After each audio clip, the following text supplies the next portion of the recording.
Hello and welcome to another MovieBoozer.com virtual pubcast. I'm your host, Ken, and I'm joined by Bill Leon, Hello. Bill Arsenault, Hey, and eventually by Hawk Ripjaw. Now, we have quite a few movies to talk about this week. It's that time of the year where Hollywood likes to dump out their Oscar movies and other such films that are gathering popularity. awards. Yes. Award season. That's the easiest way to put it. So we're going to get into that, and we also have a series of Christmas-themed films that we'll be talking about a little later in the show. But we'll kick things off right away with one of several lengthier titles that have come out this year, Three Billboards Outside Ebbing, Missouri. What's the running time on this? It's like just under 2 hours. Yeah, it says okay. here 115 minutes. Yeah. So anyway, Three Billboards Outside Ebbing, Missouri is the latest film by director Martin McDonagh, who has previously done two other films, In Bruges And Seven Psychopaths. I did not know this was him. I'm actually even more excited to see this now. Mm-hmm. It's this is his second film in which he's teamed up with Sam Rockwell, and his first team up with Frances McDormand, and of course his second team up with Woody Harrelson as well. And first of all, I'm just going to say, when I saw this in theaters, I went in fully expecting a Martin McDonagh film, and that is exactly what we got. With a little twist in that this almost feels like McDonagh's version of a Coen Brothers movie. Maybe a little bit. It's not, I mean, irreverent is definitely a word I would use to describe this movie, but it's not quite wacky. No. Well, when I say his version, I mean... Yeah, I get what you're saying. Like, this movie has a lot of weird, it has a weird sense of humor. It's very morbid, but it's also, like, you get the joke. Like, it still lands. It's just, the context it's in is very dark. So for those who aren't familiar with the plot, essentially, Frances McDormand plays Mildred Hayes, who is a mother who is 6 months ago, her daughter was brutally raped and murdered. And she's received no closure on the issue. The police, as far as she's concerned, haven't done enough to solve the crime.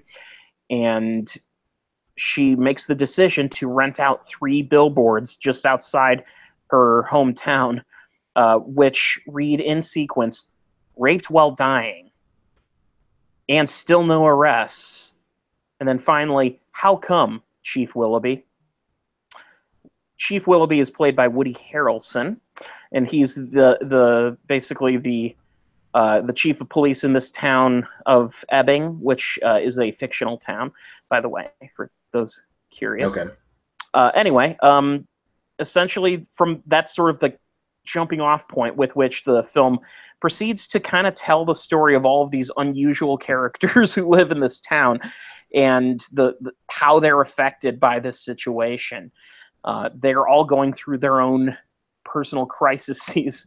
Woody Harrelson as the police chief is going through a mortal illness, which puts stress on him even further now that he's facing the likelihood of death, and these billboards are kind of chastising him.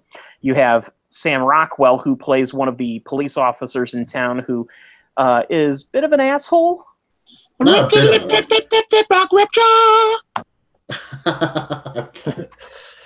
Bit of an asshole, like I said. Yeah, he's not. I wouldn't say bit of an asshole. I would say he's a complete asshole. He's a total jerk ass, and he uses racial epithets all the time. Although he tries to catch himself from saying the N-word. In fact, he even goes so far as to call someone out for having said the N-word.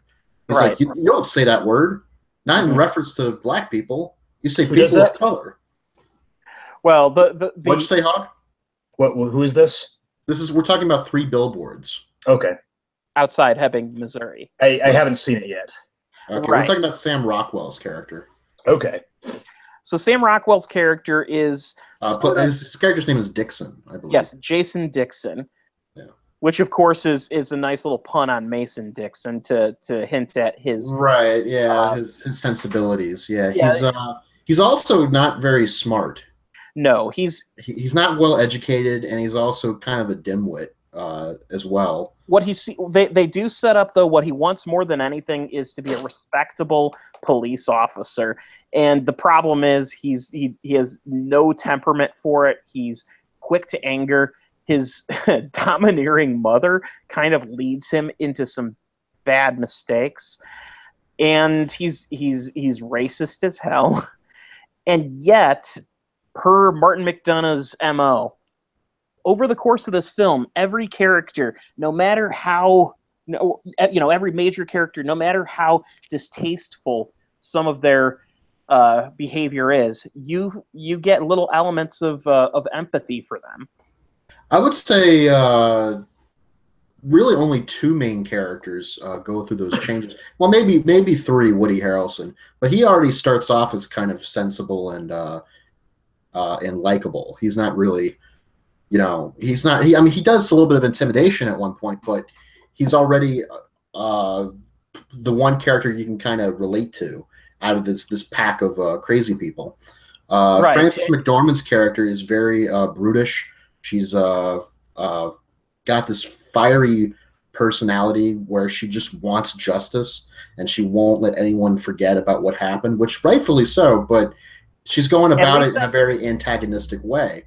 Right, and at least that's how her character starts, but over the course of the film, layers get peeled away, and you start finding out that, she's not exactly a class A person herself. She's a little bit she has a dark side that she isn't the nicest person in the world, and right, and she starts to kind of go through some realizations herself. But what I'm getting at is there's really only two main characters that go through these changes, and that's her character and Dixon, played by Sam Rockwell. At which point their arcs kind of converge at a certain point in the film, and they both end up becoming, I don't want to say better people, but they at least are making attempts to possibly at some point in time become slightly better people. It's a shade of progression. It's not a complete evolution. It's more, maybe they'll do better in the future. The movie finds a very fucked up way for these two characters to come together and share a mutual moment of self-improvement. Yeah. And when I say that would be kind of a spoiler to kind of give away, but no, I'm not getting into what causes it. I'm just saying that is sort of the overall direction the movie's headed in. Right. And it's kind of clear from the beginning that that's what they're aiming for. Honestly, I thought it was going to go in a different direction. Not that certain things wouldn't have happened or certain arcs wouldn't have been improved upon and involved and whatnot, but I was expecting the plot to kind of shift in a different way towards other characters that were already established, or established more so, like Peter Dinklage. They didn't really do a hell of a lot with him. He was really just there to kind of be the counterpoint to Frances McDormand, who was this very who's just living in ugliness by choice, and he's kind of got a flame for her, He's got a little bit of a crush, and at one point they're having dinner, and the dinner goes sour, and he's like, you never really wanted to be at this dinner. You're just a bad person, and so he tells her off basically, and he walks away, and she's given a moment to think about it.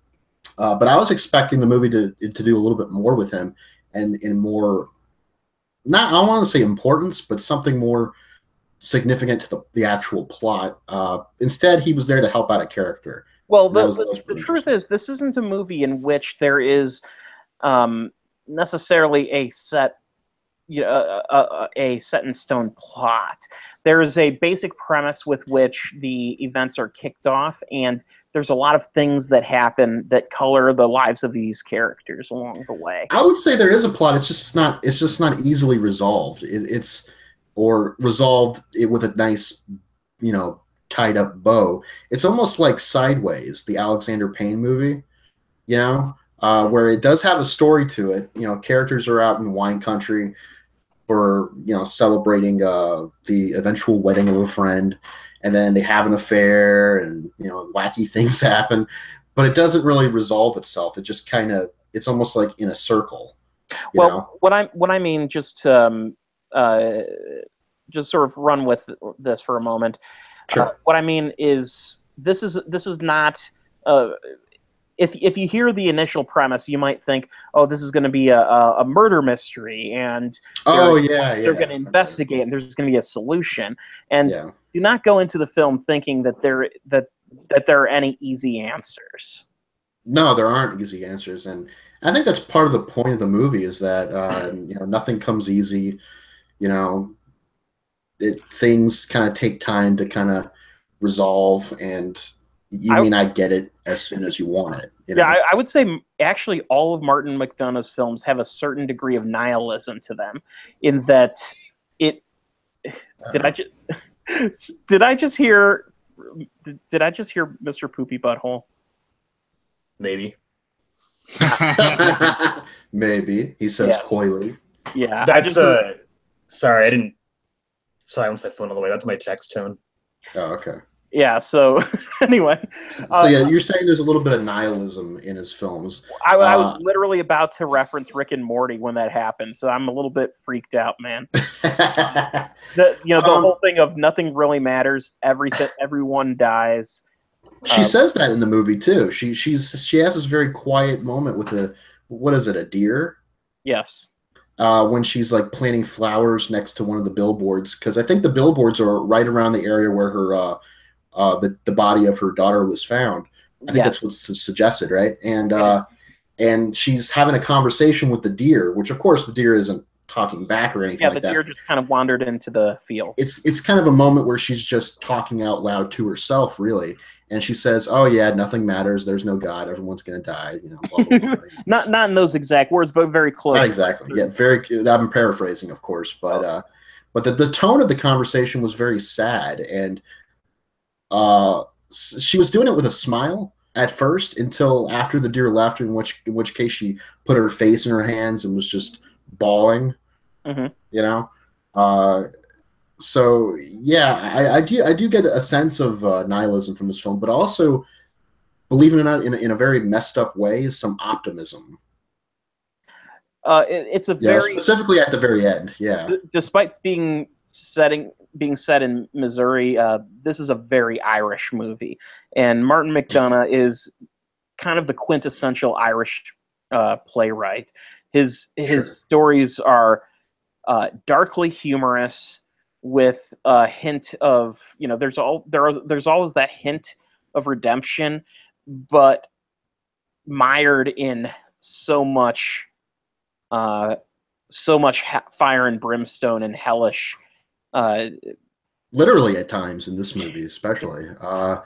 And something about redemption too. A lot of critics, especially on Twitter, have been kind of mixed on this movie.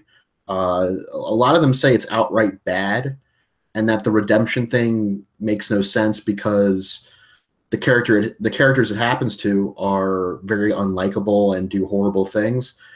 But I never saw it as full-blown redemption. I saw it as just slight attempts at doing one good thing in their life. Right. Well, that's why I said a hint at redemption. Right. I got you. But I wanted to bring that up. And by the time you get to the end, hint of redemption is about as far as you can possibly go, because literally it's a if you're trying to take it as a message, then it's a fucked up message. But it's not a message movie. It's pointing out the strange ways that these characters find some semblance of sanity in their lives and peace, and it's through not the most sane of choices. I would reference the Punisher in season 2 of Daredevil, episode 3, when he's on the rooftop with Daredevil and he's got him chained up, and he's my favorite Punisher moment ever. he said mine was when he's in the cemetery and he's spilling his guts to Daredevil. But I wasn't talking about John Bernthal Punisher. I'm talking about the Punisher as oh as a yeah, whole. right. Well, he's telling Daredevil basically, I found peace and what's the other word he uses? Peace and love. Peace and love. No, he found purpose in the most strangest of places. But he's like, well, we don't get to choose what makes us whole, Red. So I referenced that, and in context to what the ending is, because I think, strange way, they're both kind of connected. Both involve what they involve. That's vague, but just think about it for a moment, like the Punisher, and what he says, that kind of thing. But this is a special message. This was a surprising movie for me. I mean, I kind of went in thinking, okay, it's going to be a little snarky, but also very dramatic, and it was. But it also had this dark humor to it that was biting, and I really appreciate that in a movie when you can kind of push buttons with humor. There was maybe one or two scenes where I thought the humor went a little too far in the humor direction, in the comedic direction, specifically when the ex-husband's 19-year-old girlfriend shows up. Oh, and she starts making these stupid jokes where it falls flat, and it didn't fall flat for me. I loved every minute of it. A complete halt for me, anyways. And it was only like two scenes. Like they ask her a question or she says something, and it's like everyone goes quiet. Like, what the fuck are you talking about? Like we're in the middle of this situation over here, and you're saying some shit about a zoo. Well, it was meant to be an awkward pace change, and it accomplished. I gotcha. I understood it, but I could see why some critics would have an issue with that. But they were those two moments only happened very briefly and didn't affect the overall flow of the film. It would affect an average film, I think, but this film is completely different from most things you'll see. There's this wonderful sequence. I'm not going to give too much away about it, but basically it involves Sam Rockwell reading a letter and all sorts of chaos happening around him, yet he's listening to very pleasant music. Yes. And he's completely oblivious to what's happening. It happens a couple times in the film. It makes a couple times, actually. There is kind of a little motif of MP3 players, yeah. One thing that's intriguing about his character is he's a cantankerous asshole, but when he's listening to music, it's always like really kind of light and fluffy music, and it kind of there's that one bit where he goes on a violent spree. Mm-hmm. And I'm not gonna, again, give away exactly what he does, but it's all like I think it was all one camera shot, right? Yeah, like it was all one take. I think at least that's how it felt, and there may have been an edit in there, but basically he's listening to this music and he's doing all kinds of crazy shit, and it's this funny juxtaposition going on, and it worked for me. I think some people would be put off by that, but I don't know. This movie is just a lot of. I think I like it when a movie can kind of piss you off and put you off while at the same time working exactly as it's supposed to be. And I fall in that category, like in the category of it worked really well for me. It didn't piss me off in the slightest. It's just a movie about fucked up things involving fucked up people, learning fucked up lessons. And this is a movie that has... First of all, I think both Frances McDormand and Sam Rockwell deserve Oscar nominations for their characters because they play very, very interesting characters and powerfully in their own way. Woody Harrelson is excellent in the film as well. The cast is stellar. Now, the reason I mentioned this as Martin McDonagh's version of a Coen Brothers film is you've got the rural Midwestern setting. Well, depending on your definition, some people don't consider Misery the Midwest, but I do. It's sort of the South meets the Midwest. Yeah. So you've got that. You've got Frances McDormand, of course, because she's married to one of the Coens. You've got Carter Burwell composing the soundtrack. Great soundtrack. Yeah, the score is excellent, and you've got the quirkiness of small town life. All of those spell Coen Brothers, but with McDonough's decidedly darker and more nihilistic approach. Isn't it kind of funny how a lot of times in these movies, small town life is depicted as being having a heightened personality? Yeah, you know, like, and by the way, specific quirks and all. Yeah. Another thing I'm going to reference that is that Martin McDonagh, like Joel Cohen, has a brother who's also a filmmaker. The only difference is whereas the Coen brothers work together, the McDonagh brothers do not work together. Therefore, they are the Irish version of the Coen brothers. Oh, yeah, right. Okay. What could be more Irish than that? Two brothers not working together. Yeah. Okay. Yes. Anyway. Yeah, but the only difference is they're probably not being drunk and belligerent about it. I don't know. I will say they write. Maybe I don't know the relationship. I'm just saying, like, the stereotype would be an awful lot. Okay, well, the stereotype would be that they would just get into fights if they were on set at the same time. But what we're implying is like that they wouldn't do that, but it kind of represents that in a way, you know. That's funny. That's funny that they're like the reverse Coen brothers, right? Well, you know, that's just makes me think of you're talking about drinking, and it makes me think of Seven Psychopaths. The quote I just pulled it up here. The Spanish got bullfighting, the French got cheese, and the Irish have alcoholism. And what do the Americans have? Thank you, Bill. What do the Americans have? I don't know. Chicken wings. Wait, what? Not you, Bill. Ken. Oh, no. You see, it stepped on my joke there, Bill. So yeah, thank you. I stepped on Martin McDonagh's joke, apparently, or whoever wrote it. Well, what did you say, Ken? What is it that the Americans have? Tolerance. Donald Trump. That's the joke of it. It's meant to be ironic, but you Martin McDonagh is fake news. 3 billboards outside of Mississippi. Don't go see it. I won't support it. Roy Moore is a good guy. Trump would get the state wrong, wouldn't he?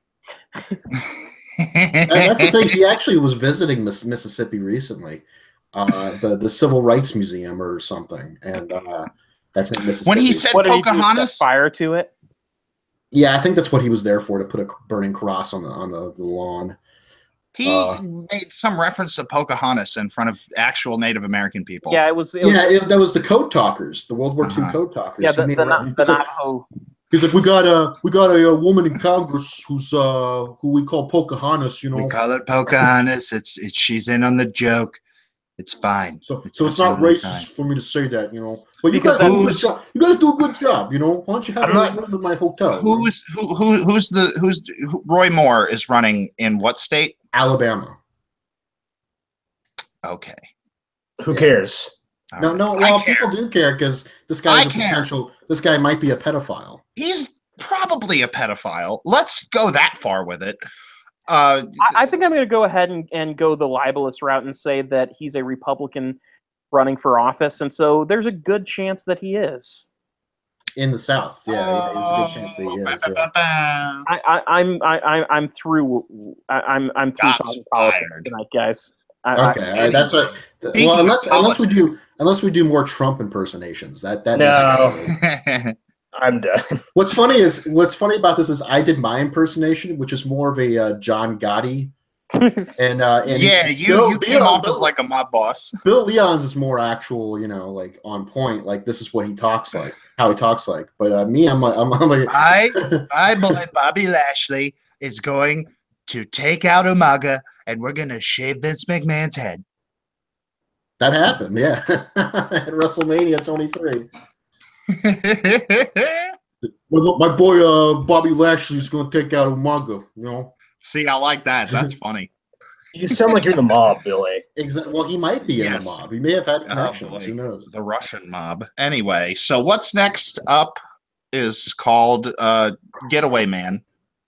Wheelman. I liked wheelbarrow contest or whatever. Wheelbarrow race is what I called it. It's the movie Driver. You are the wheelman. Oh yeah, right. Okay.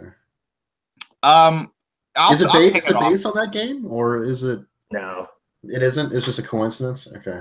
I don't think it has anything to do with that game. It's kind of like you know how like there's that weird phenomenon where two similar movies get released around the same time. Oh yeah, It's like that, Logan except it's like they're not released around the same time. This is basically this is like Locke, but with action. I was going to say this, especially the opening credits, how the opening credits kind of tried to harken to the 80s. I felt like this would make a nice little B-level companion to Drive. The thing about... well, you could consider Drive, Baby Driver, and this all kind of like part of a spiritual trilogy of getaway driver movies. What about that Stallone movie, Driven? I've never seen that. It's a race car movie. I should watch that. Yeah, no. I'll put that on at work. They'll like that at work. Directed by, I think it was either Rob Cohen or Rennie Harlan. Did you guys know that Chuck Norris has like a huge presence in the Spanish-speaking community? Yeah. which is ironic.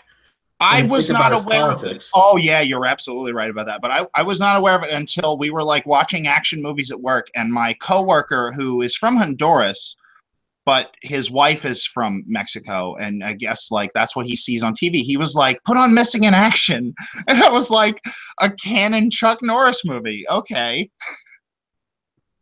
I always was more partial to Missing in Action 3 myself. We watched all of them at work because which one was the one where he cut the rope and the guy, the end credits is a guy falling to his death. I don't know. I don't know Chuck Norris. I honestly was not aware of Chuck Norris until, was he Walker Texas Ranger? I think that was him. That was him. Monday Night Raw, fucking Walker Texas Ranger would come on right before, and I would tape it. So like I would always tape the end of Walker Texas Ranger just by Chuck Norris was actually he played the enforcer on an episode of Raw or maybe a pay-per-view. He played the ring enforcer for a big match. Well, now, as Hawk knows darn well, Chuck Norris's magnum opus has to be Forest Warrior. Forest Warrior, yeah, where he turns into a bear. And amongst other things. You said that so sadly. Where he turns into a bear. I don't know why I'm bringing up Chuck Norris. Just we were talking about kind of schlocky action movies, which Wheelman is kind of like trying to be like, I guess, but it's more on that more on that angry, moody noir side of things. It's really not trying to be schlocky. It's trying to be a gritty action movie, and I think this is a movie that it's not going to win any awards, but you know what it is? It is a damn solid 80-minute long action movie experience because it gives you a simple premise that it follows quite entertainingly. The editing with the action sequences is really cool. The performances are gripping, and I love the sound design with the engine. I felt like it was a little like it was missing like 5 or 10 minutes in the middle. I actually, maybe in terms of like they could have changed a thing or two to make the character more developed. In terms of the length of the movie, I was actually really glad that it was shorter than something like this you would expect to be, because it all felt more like no time was wasted. Yeah, which I guess contradicts. I just pulled a Booker T and contradicted what I just said, but because what I take away from this is that it is sort of like one actor's performance. This whole movie hinges on Frank Grillo's performance, and I think he did a great job. Absolutely. And they're talking about the two different people on the phone. I didn't think they fleshed out the differences between those two characters very well. They kind of just, at one point, they're like, oh, that guy is him and that guy is him, and then it goes from there. Like I didn't really feel like the mystery developed into a something that kept the plot moving beyond the action, if that makes sense. Were you having trouble following the characters? It's all pretty streamlined, and I think the simplicity of the villains, and again the short length, to me just sort of gave the actors that matter in the film, which I think mainly are him and his daughter. You could say that Clay Like the scene with Clay is good, but it goes by so fast, and the scene with Clay. I won't spoil what happens. Look, I loved the scene with Clay because it is so painfully obvious that this guy is just a dumpy asshole who got who tried to fuck over his friend, and he's paying for it in just the worst ways. And the guy who plays Clay, Garrett Dillahunt, he's a character actor I've been a fan of for a while. And he played two completely different roles in Deadwood that he plays one person, actually a historical figure, Jack McCall, who murdered Wild Bill Hickok. And then a couple seasons, the next season, he's brought in as a guy who he's like the representative of this rich entrepreneur who just also he just also happens to be a sick sexual predator, and it is a turn that just creeps you the fuck out. And he has this great way of playing characters with a lot of contradiction. Well, I was gonna say, yeah, like his character in this is kind of a defenseless little scum of the earth fucking creep that'll sell out people he's close to, which does not sound like the character that you just described, which is, I would assume, is somebody kind of in power, or at least can overpower the people weaker than him. Oh yeah, he has the ability to convey a powerful figure if he wants to, and that's what's great about it. How different this is from what I've seen, and yet it's one scene. But I do, before we get off of the Clay scene, I want to talk about how he goes to the bar with the gun and fucking just brings him out, and he just drags him and throws him in the car. I was like, yeah, like that is so. It's not played for laughs, but it is funny. Oh, that's the thing. This movie, I think if I were to rewatch it, I might find a good amount of it funnier than I did the first time, because there's a lot of comedic beats that I think were intentionally put in there, but maybe don't. I like constantly watching this. Yeah, I got a kick out of this in that sort of way where I felt like it was never taking itself too seriously for me. And that's the thing about movies like this, is that sometimes they run the risk of going off that deep end and taking themselves too seriously. Any kind of example that I would be able to think of is forgettable, so I can't even think of like a specific one. Now, Hawk, you haven't spoken much. You don't seem to have bought into the movie as much as we did. Do you have any thoughts about that, or?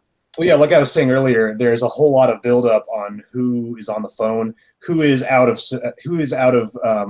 area, who is unknown, who keeps texting him, and it's really it felt like to me it was setting up this huge double cross of like, man, this guy, the wheelman is in deep and something crazy has happened, but that goes back. But it's like, no, he's kind of just caught in the middle of everything, and that's what it is. But I think that the way they were pitching that mystery, so to speak, didn't really pay off the way that they were, like it seemed to have been envisioned.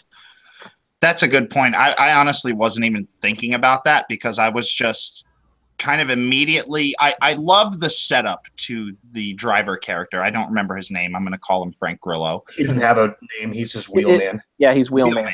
Okay, so he's Wheelman. Just like, and again, like tropey shit that they set up, but like he calls his 13-year-old daughter at the beginning of the movie. I'm like, okay, she's going to get kidnapped or terrorized or something. She's going to become important later.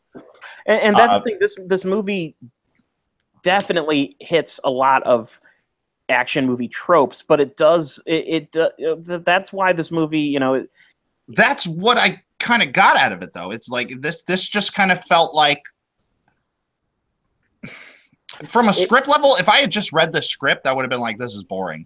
But Frank Grillo's performance really sold me on the whole thing, and I found him captivating. And director Jeremy Rush gives it it's a very tightly directed movie.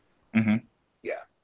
It's not unlike, for example, 24 Hours to Live, which, like this movie, I found, for the most part, it knows what it needs to do, it does what it needs to do, and it gets out without wasting too much of your time.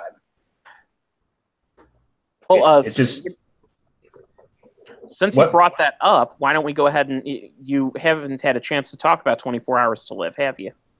No, but are we done with Wheelman? I don't have any more to say about it. Bill, do you? Okay. I just think I think I agree with what both of you have said about the film. I just think it's a nice little vehicle for this actor who I'm not familiar with. I really enjoyed him stretching his legs and showing what he can do. So he's on my radar now. I love Frank Grillo. That's a good thing about Grillo, because for me, the highlight of his career up to this point, and I haven't seen Wheelman yet, but I am wanting to, was in the Purge election year, when at the beginning of the film, he's supposed to be the Secret Service guy for this senator or this candidate for president, and he's walking around the house with his security team, and he's like, I want cameras here, here, here, here, here, here, here. He's literally pointing at everything, like the wall. He's not even like moving his finger that far. It's like, okay, he points at a spot on the wall, then he moves it a few centimeters, another spot on the wall, moves it another few centimeters, another spot on the wall, moves it up a little bit to the ceiling. He wants a camera there too. He literally wants one at these different angles and in these different positions where it's illogical and obsessive.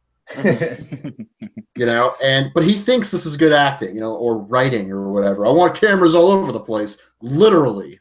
I want the wall to be nothing but cameras. Grillo definitely strikes me as the kind of guy that just enjoys what he does and doesn't really give a shit if you don't like him. He was fun as Crossbones in Civil War. Yeah, he was awesome in Civil War and in Winter Soldier, of course. Winter Soldier. Adding to my final thoughts on Wheelman, I'll try to wrap this up as quickly as possible. But like the first 20-25 minutes of this, outside of the two robbers that he picks up, which lasts maybe 3 minutes, it's just him by himself talking to people on the phone. Right. And he, again, like it's just one dude, really. I mean, there's another person talking to him off screen, but it's one dude, and he captivated me. I was immediately kind of interested in his character. You get that he's not a bad guy. He's just doing this to support his family. He just got out of jail, I really like this, and it's not in a way that like I'm probably going to watch this multiple times, but if I were to watch this again, I'm sure I would enjoy it just because his performance really held the whole thing together for me. It's well worth the price of a Netflix account. And I'm looking forward to his next performance, which is in the sequel to Skyline. Oh God, that movie's going to be so bad. I'm so excited. But he's going to be teaming up with the great Iko Uwais. Yeah. And they're literally going to have hand-to-hand combat with aliens. Yeah, that movie's going to be wacky. The first Skyline, if I remember right, is pretty much. I gave it the bad review. I was the one that was like, "This is a piece of shit." Well, it was generally considered by most critics to be god awful, and yet because the movie was made so cheaply, they were But now they're just quadrupling down on everything for the sequel, where it's like martial arts and aliens and more mind control stuff and like all kinds of crazy shit. I'm really excited for that movie because it's going to be terrible. It's going to be batshit weird. But that's what people think about like Samurai Cop 2. And I haven't seen that. I can't pass judgment on it, but it doesn't that was more of a cheap cash-in, kind of like Birdemic 2. Isn't Skyline 2 a cheap cash-in? Yeah, no, it looks like an expensive cash-in, actually. Okay. But at the same time, it looks like it has a little bit of a creative flair to it. Give them more money. For some reason or another, they're adding a mythology to it, and it looks like it'll actually be better than Independence Day Resurgence. Every goddamn thing is better than Independence Day Resurgence. Yeah, I know. Fucking what's something? The Emoji Movie is probably better than Independence Day Resurgence. So we do need to move along a little bit. So why don't you, Hawk, tell us about 24 Hours to Live? 24 Hours to Live is a action movie starring Ethan Hawke. He is a former mercenary. I wish it starred Rodney Dangerfield, and he got right up in the camera and was like, "Hey, I got 24 hours to live."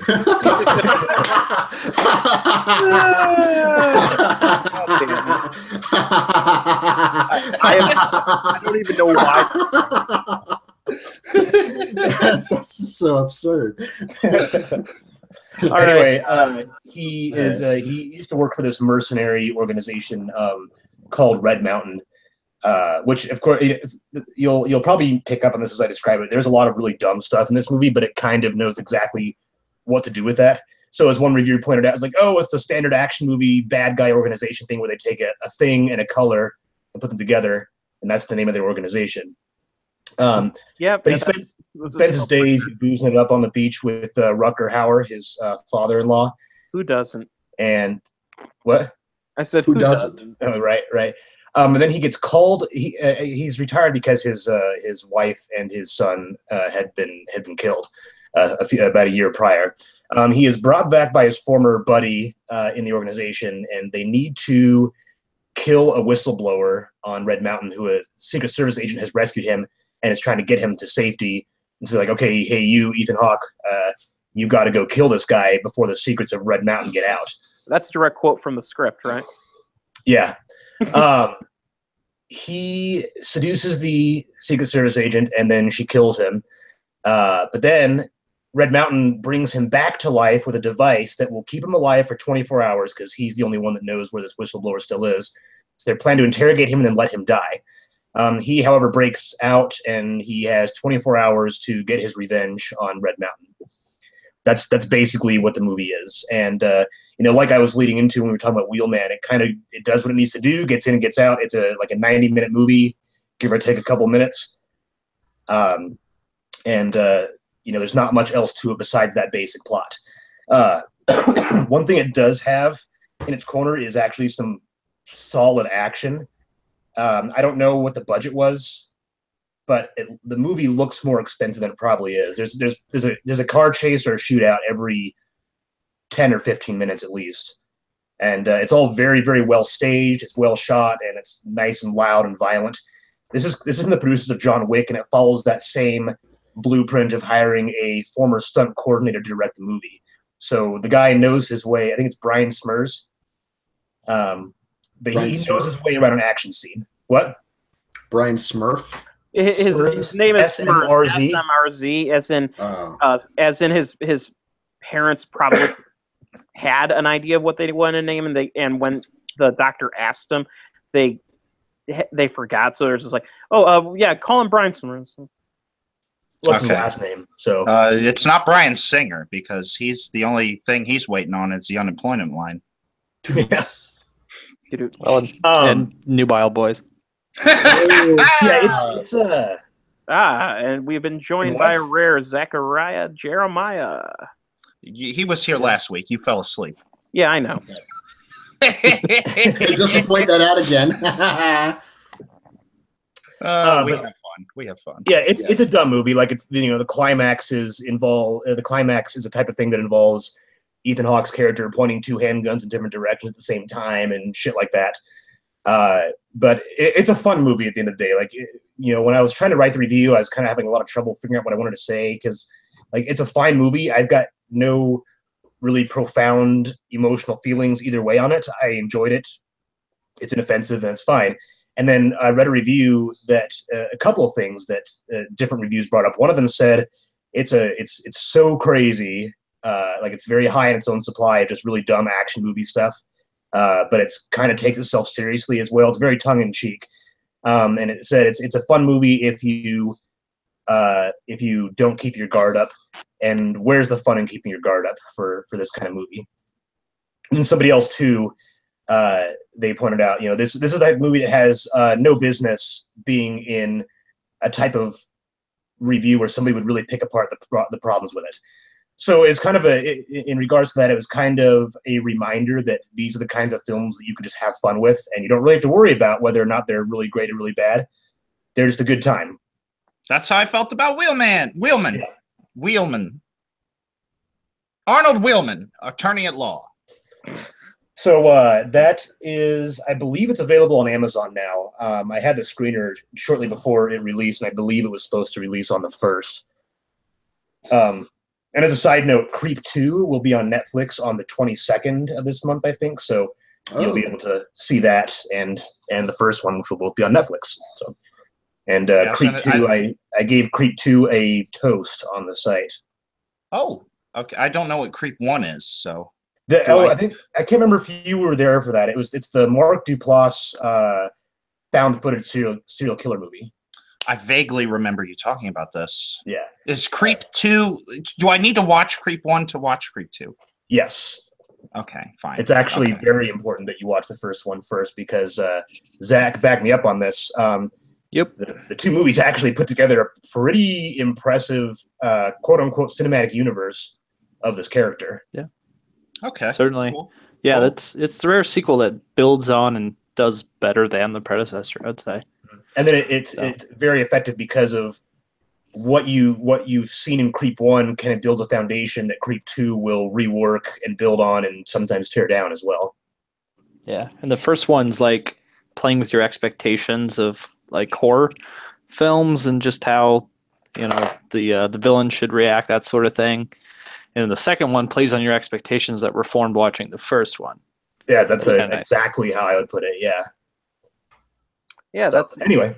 Yeah, that's certainly an intriguing premise. And all right, so the next movie that we're going to talk about is a movie that we were going to talk about last week, but I fell asleep. Justice League? No. Santa Justice League. Yeah, okay. Roman J. Israel Esquire. I thought you were talking about Rise of the Guardians, the Winter Justice League. How about the Guardians of Ga'Hoole? I've never watched that. It is not bad. The film? The Guardians of Ga'Hoole, the Owls of fuck whatever. No, Legend. I had for the only frame of reference I have is that it's books, and a friend of mine was like, "My little sister reads the books." I would actually say it's probably the most coherent Zack Snyder film. It's better than Sucker Punch for sure. It's just like if someone were to tell you that the director of 300 made an animated children's book about owls fighting each other, then what you would envision in your head is probably at least 90% accurate. The Requiem for a Dream score. Oh God, that's what I imagine. No, the trailer for Owls of Ga'Hoole actually plays 30 Seconds to Mars, but oh no. Although I will say that the one thing in that Owls movie that is just the worst is because the movie is about owls, they put an Owl City song on the soundtrack. Yeah, they do. Because they were relevant at the time of that movie's release. Yeah, so, I mean, that's literally the only reason they got into that soundtrack. Lightning bugs. Oh man, Owl City's fucking terrible. When they inevitably make the Yertle the Turtle film based on Dr. Seuss, they're going to use fucking Happy Together by the Turtles. They are also never going to make a Yertle the Turtle film because why? It's just unfilmable. Maybe you could be right about that, but that doesn't mean they won't try.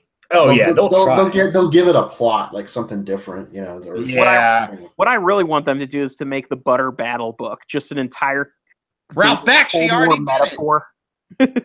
Ralph Bakshi made the TV version of that, actually. Right. I'm talking live, the live action. But I'm saying, if you're going to have somebody adapt a Seuss story that has to do with communism, why not Ralph Bakshi? Well, mostly because Ralph Bakshi hasn't made a good movie in 30 years? If it just, that's a thing. I don't know. Whatever. Disney wants to buy Fox. Fox owns Wizards. We could get Wizards 2 next year. Who the fuck knows, man? This Fox whole thing owns Fantastic Four and Home Alone and X-Men and Fern Gully.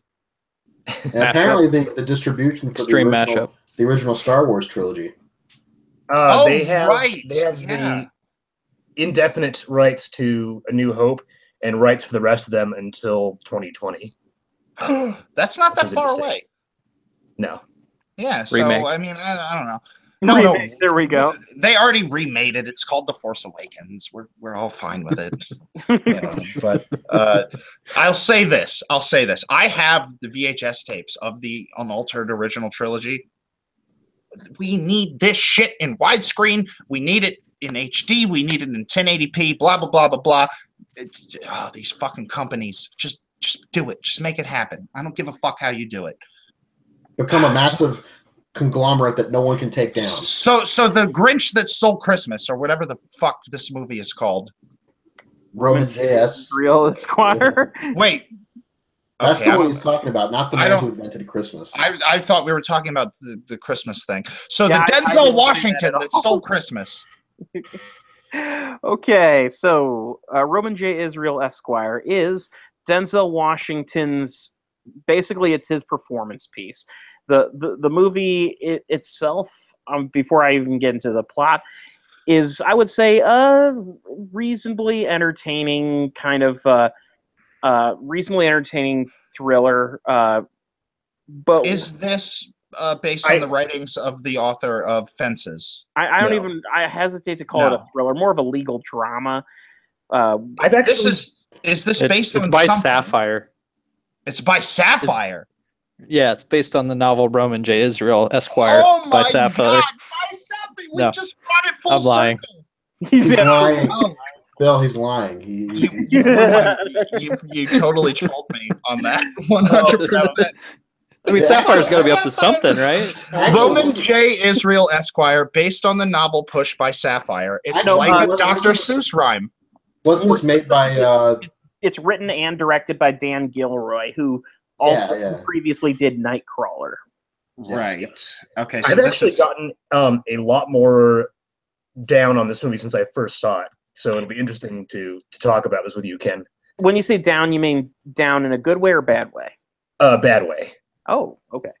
Well, interesting. I think that a lot of the plot points that you want the movie to tackle don't get tackled, and it kind of goes under. The things that it does go after are still compelling, but there are other pieces of the plot that you're like, I wish they would have shown that a little more attention. And I completely agree with the story issues in the movie. This is a movie where the story itself is problematic. I'll just start with the little synopsis here. Basically, Roman J. Israel Esquire is a lawyer who works.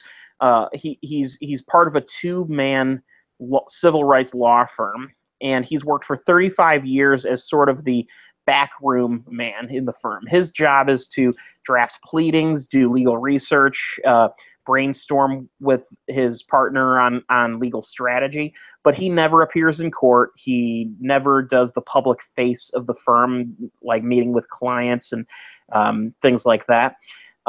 So when his partner dies, he's left utterly unprepared to deal with the public aspect of law, of working as a lawyer. Oh, okay. Law enforcement. Yeah, right. He's not a police officer. But anyway, so when his partner is initially hospitalized and then finally passes away, he's faced with a problem, and that's compounded by the fact that he is effectively, it's never explicitly said in the film, but it's heavily implied through Denzel's performance that he has at least a degree of autism. Yeah, Denzel actually did study the symptoms and mannerisms of Asperger's to prepare for his role. And that certainly is bared out in his performance, which, in my opinion, is easily this film's highlight. Yes. The movie itself, the story kind of takes a few turns too many, and doesn't quite focus enough on, I think, the themes that it feels a little unfocused, really. It feels like Dan Gilroy, he had a list of things he wanted to do in the movie and themes and events, but then he never really whittled it down to like a leaner picture. And then he's left with more stuff than should be in an hour and 45-minute movie. Not to mention that, and I don't know whether this was there's a theory that I have about Denzel Washington, in that I think that he intervenes in the finales of movies specifically to have, whenever he's playing a character who is morally reprehensible, specifically to have that character punished in some way or another. That's a theory I have because he's a powerful actor. He's also a deeply religious person. And does Roman J. Israel ascend into a beam of light at the end while his family watches on lovingly? And that did not happen in Fences. You're just making it. I mean, there's more masturbation in Fences than that, but still. Wait, what? What now? That shot is problematic. Daddy's show was abusive. He's in heaven now. Oh, shut up. Being fair, a lot of that was part of the actual play. So yeah. Yeah. So anyway, I think Hawk lost it for a couple of moments there. That was really funny. Yeah, it was. But anyway, what I'm saying is like the original ending of Training Day wasn't going to be as his character being killed. He was actually going to be arrested, but Denzel made the argument that his character had to be killed because he needed to be punished. And in pretty much every movie in which his character plays someone who's morally questionable, his character winds up getting some sort of just desserts in the end. And I just have this theory. I don't know whether this is true or not of this film, but that I think perhaps the final act might have been influenced by him. That said, his actual performance in this movie is excellent, and that's the reason why I recommend it, especially for people who are looking out for best actor performances. I would agree on his performance. That's really all I have to say. Do you have anything else to add about this movie?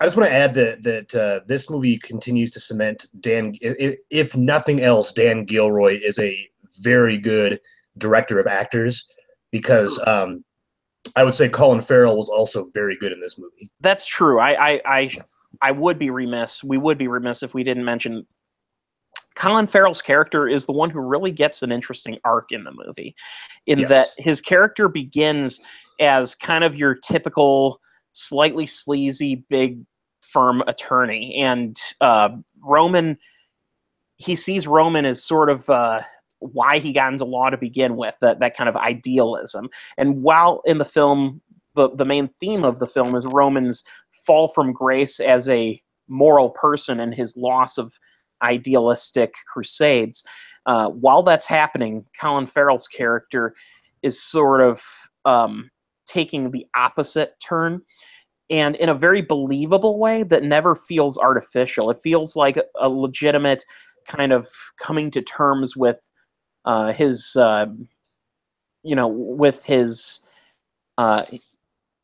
true self. Yeah.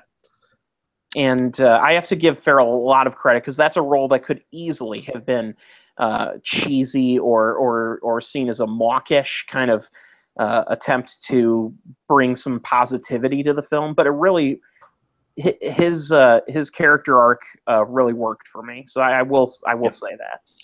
Bill Arsenault, would you make the headline to this review? Roman J. Israel, Superman punch. Would I do that, or? I think what he's saying, Bill, I don't get it. He didn't get the joke. I got it. I got he it got exactly. the joke. Yeah, I got he got exactly the joke. what he meant. He's referencing the finishing move of Roman Reigns. Oh, for fuck's sake. Announcer Michael Cole just goes apeshit. Roman Reigns Superman punch.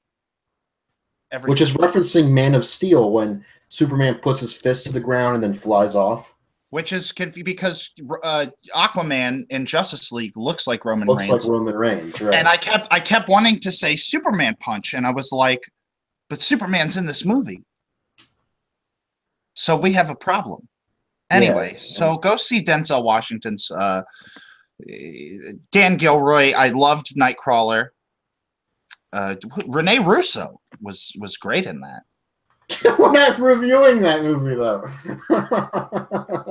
She was great in that, wasn't she? I didn't see this new movie, but I'll talk about the old movie. Yeah, totally. Totally. What's next? All right, so what we're leading into now is the rural aspect of the rural juror. The rural duo. Rural juror. So we've got two movies to talk about that there was a little bit of controversy in our Facebook chat earlier today, and that So a little talk about people who have a problem with movies that are set in rural locations. Okay, let's walk that back a little bit. I don't have a problem with them. I just said that farm talkies are not for me. Yeah, and I mean, well, specifically the time period and like just sort of the racial issues they're dealing with. It's just hitting a little too close to home right now with like. I think it's supposed to, though, right? I guess it's supposed to, but that's I'm not. I'm dealing with this shit on a day-to-day. Why do I gotta watch movies about this? I want to watch movies to escape. Because it's a reflection of the times, and escaping into that reflection might be a good thing. If I should have watched these shits days ago and kind of tried to prepare for it. But again, like the Greeks would call it catharsis, dealing with the dark side of life by having it revealed to you in an interesting way. Kevin Smith knows big words. Wow. So anyway, that was a Clerks reference, by the way. Okay. Was it? Oh, that's right. Because one of the catharsis in that. I was certainly not referring to Kevin Smith. I think I've reached the point where I'm beyond referencing Kevin Smith in a positive light. Oh no! Oh, unless they bring the Clerks cartoon back with David Mandel. If we talk about his earlier films, I'll be more than happy to reference those in a positive light. But current Kevin Smith, let's just face it. What the shit? Mm-hmm. I agree. Are we going to see Moose Jaws? Yeah. At this point, I don't fucking probably. know. I mean, it could be a play for all I know. At some point. It's going to cost $14 and be funded by Johnny Depp's divorce settlement. By whose divorce settlement? Johnny Depp. Oh yeah, that's true. That is the funniest joke of the podcast so far. So Mudbound is a 2017 American period drama. Okay, I'm not reading the Wikipedia entry. Anyway, this is a midquel to Mud, where like these people are trying to get to Matthew McConaughey, right? No, this would be a prequel to Mud, if that's the case. So Mud is directed by Dee Reese, who Mudbound. Mud is directed by Jeff Nichols. Yes, Mud is. All right, thank you, Bill, for fucking me up. Or is it Mud 2, as brought to you by Nathan for you? Nathan, that's the other option. Mud 2 never clean. Exactly. Mudbound is directed by Dee Reese, who her previous films that she directed was Pariah in 2011. Mm-hmm. Yeah, and then she also directed the HBO TV film Bessie, about the blues singer Bessie Smith. And so this is her third film and second major kind of buzz building film, so to speak. Pariah was a pretty big kind of indie darling when it came out, and this movie was released like so many Netflix movies. Wheelman was certainly an example, kind of unceremoniously, and it's gotten to the point where I'm kind of on board with those people who booed the hell out of Netflix for their release strategy with movies, just because they've got some wonderful movies that they're just taking a shit on by just dropping them without any advertising, without any publicity. These movies are going to be instantly forgotten, and god damn it, they don't deserve that fate. There was a little bit of talk on Twitter amongst a lot of the film critics that Mudbound, like you were saying, there was a lot of word of mouth about this movie. People were like, Dee Reese is a great filmmaker. She made a great movie, so on and so forth. And then when it dropped on Netflix, people were like, they said exactly what you're saying, Ken. It's going to get easily forgotten because it just falls into the mix. At the same time, though, on the other hand, I think that relying on that word of mouth would really support it, because if they did do an advertisement for it, with the volume of things Netflix releases, advertisements for these movies would be money they're throwing away, because that would get lost in the shuffle anyway. The problem I have with it is it cheapens it. It just says, this is dispensable. You can just toss it off. I don't think so. Because Yeah. say like we're talking about Mudbound, you're going to tell your friends about Mudbound. If I liked Mudbound, I would tell my friends about it.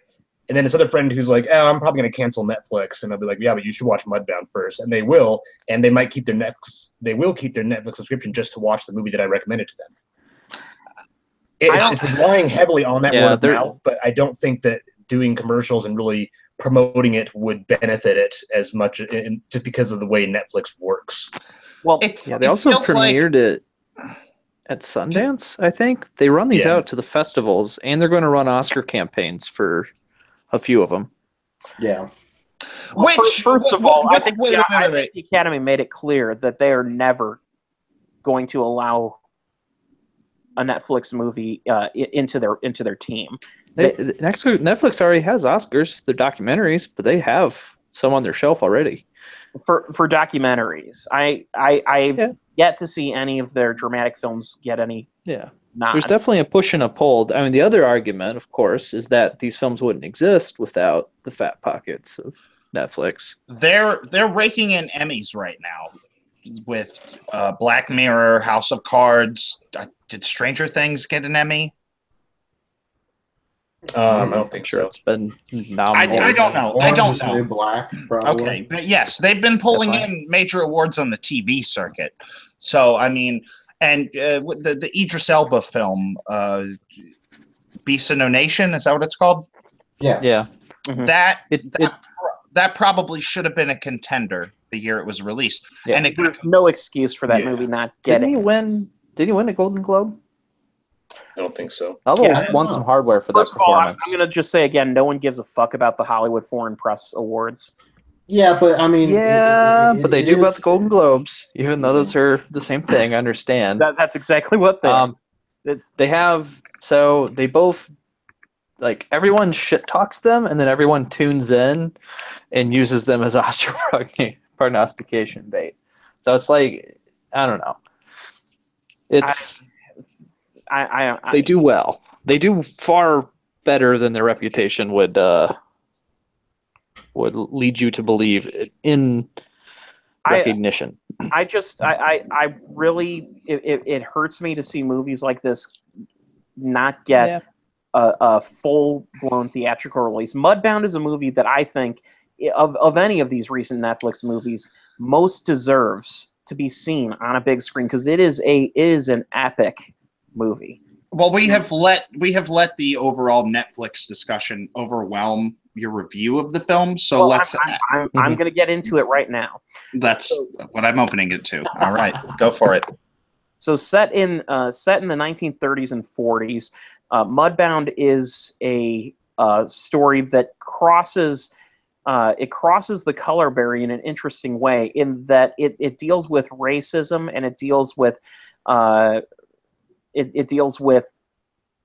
poverty and the struggle of the American farmer, by contrasting the lives of a family of white farmers and a family of black farmers whose lives are intertwined together, and one serves the other in sort of a parallel relationship.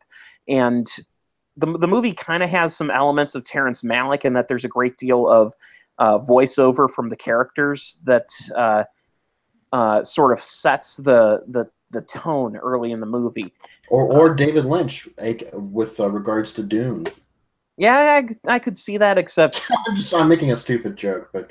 Except there, at no point does anyone repeat phrases like, Dune, desert planet, Arrakis.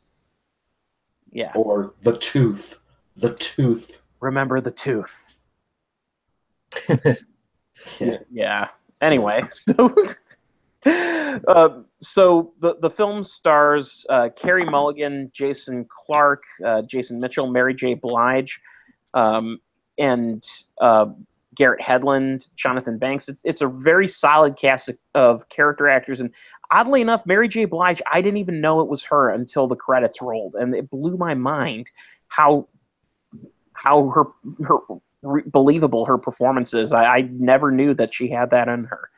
I got to give her some credit for that.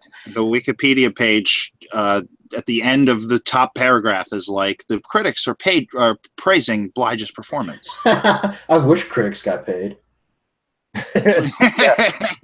Yeah, That's true.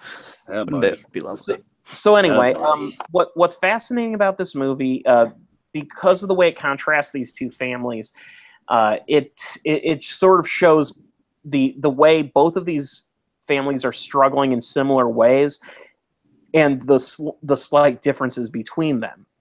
You have, for instance, the black family who are tenant farmers working under the white family, and their struggles are mostly based around having to raise their children up while at the same time doing essentially twice the work that anyone else around them are doing in order to pay the bills and to continue, and to continue to work as farmers, and dealing with the struggles of the war. World War II occurs, and both families lose one of their members to, for a few years to the war. And when they return from the war, each of them is affected in an unusual way. And what's fascinating about it, and what becomes kind of an interesting turning point in the movie, is once the war is over, these two characters, the white man who went to the war comes home, and he feels out of place because no one seems to get him. And the same thing happens with the black guy who comes home from the war, and they find a friendship together that sort of causes tension amongst the families. And it's a very interesting way the story pulls at your emotions, and characters kind of display their foibles and their flaws in unexpected areas. And the movie has one hell of a messed up moment in it that I won't get into, that creates a crisis of conscience amongst the family. Now, Bill, you saw this one, right? Which Bill? Arsena? Oh, no, I didn't see it. Oh, I thought you... Oh, okay. Never mind. I chuckled a little bit when you were going on your spiel, but that was only because of the length of it. What you really should have done is you really should have pulled what I did last week and just fall asleep. No, that would be I wouldn't do that. I mean, it was a good. No, you're doing a good job. It's just I just thought it was funny. I was like, okay, all right, Mudbound. It's epic. It's wonderful. Well, let me put it this way. This is a movie that I was hearing a lot of hate about it, and apparently no one else saw it. So, really, there was hate about it? Like, you mean on the Facebook chat, or do you mean like throughout the critical community? Well, if I remember right, I believe there was the phrase "rural shit" used.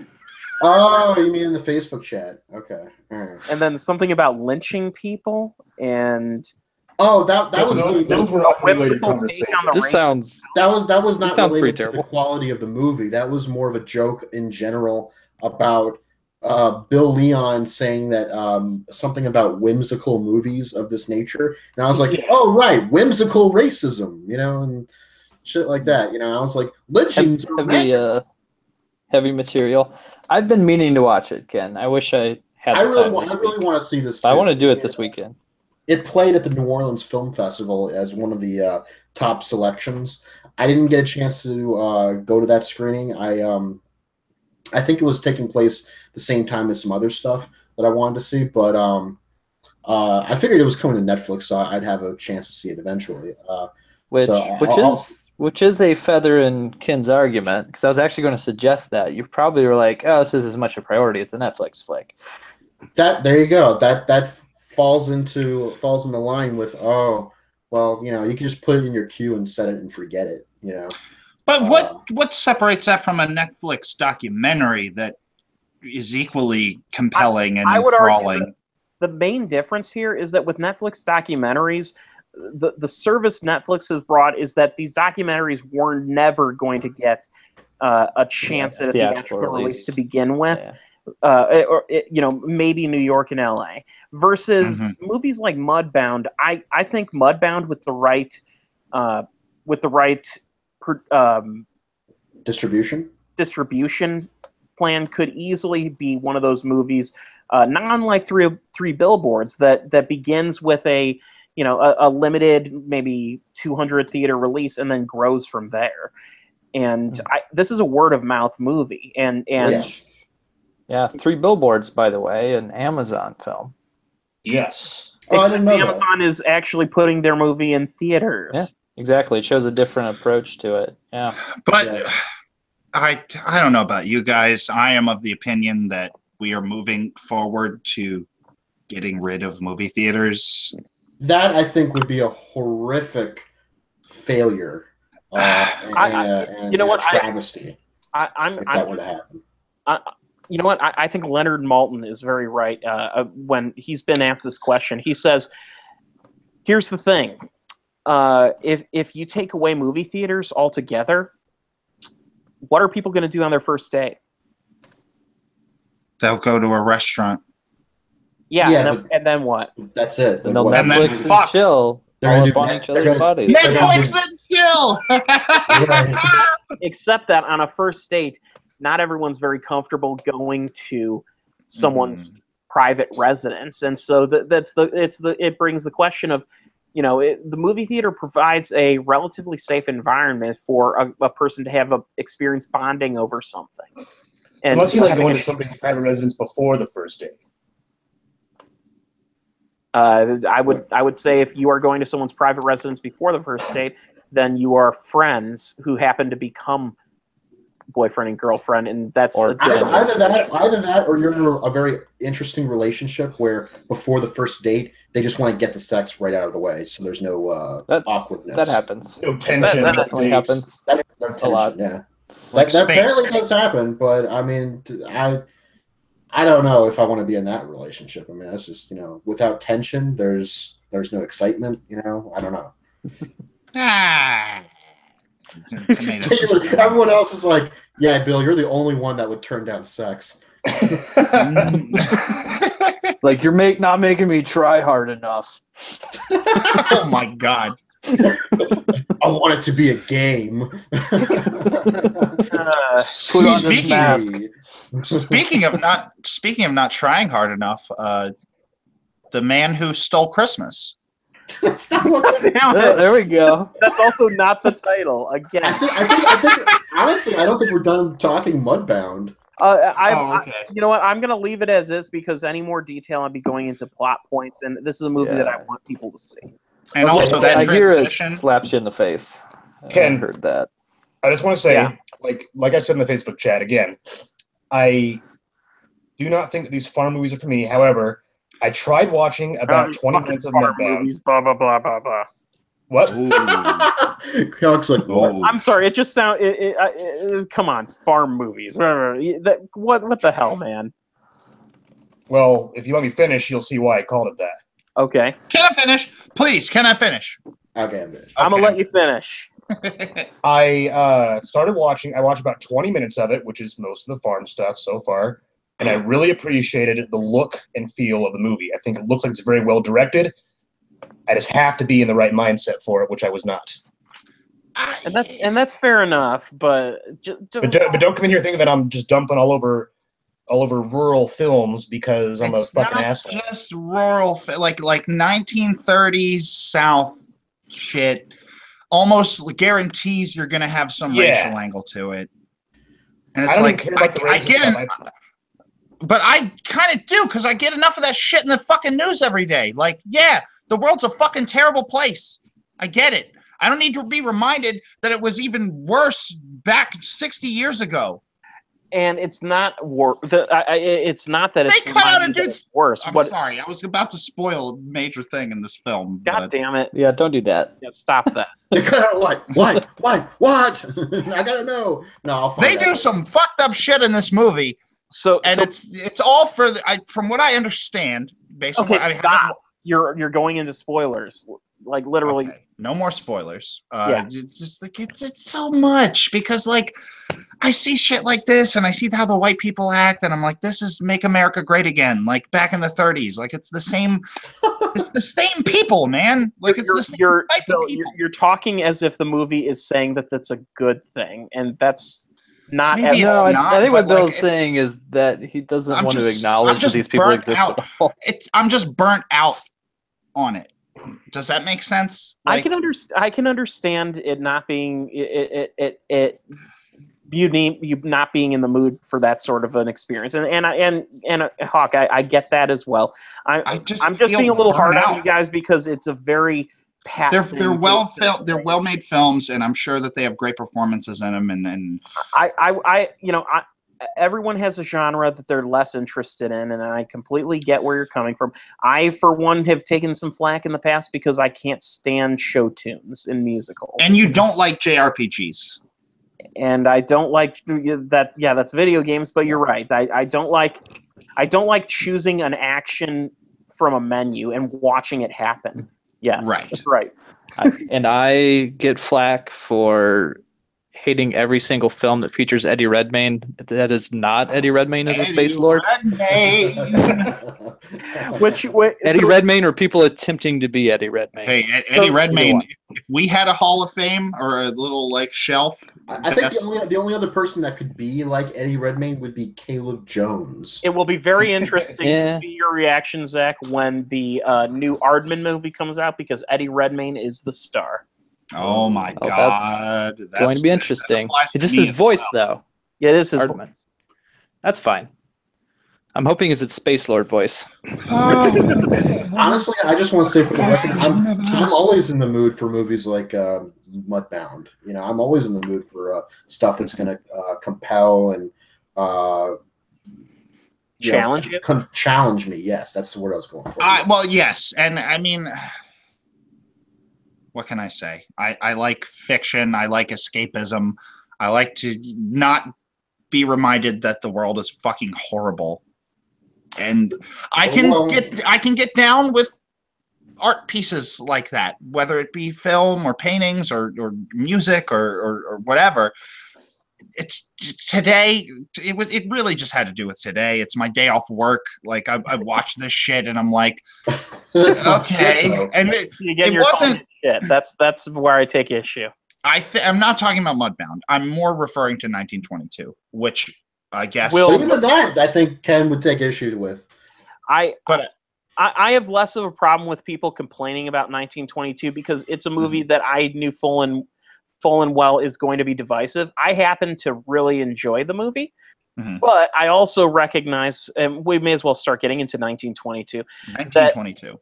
That this is a slow burn of a movie. It's not unlike The Witch in that it is it's a movie in which the horror comes more from the dread of the situation and the potential terror building from these characters kind of experiencing getting themselves way in over their heads.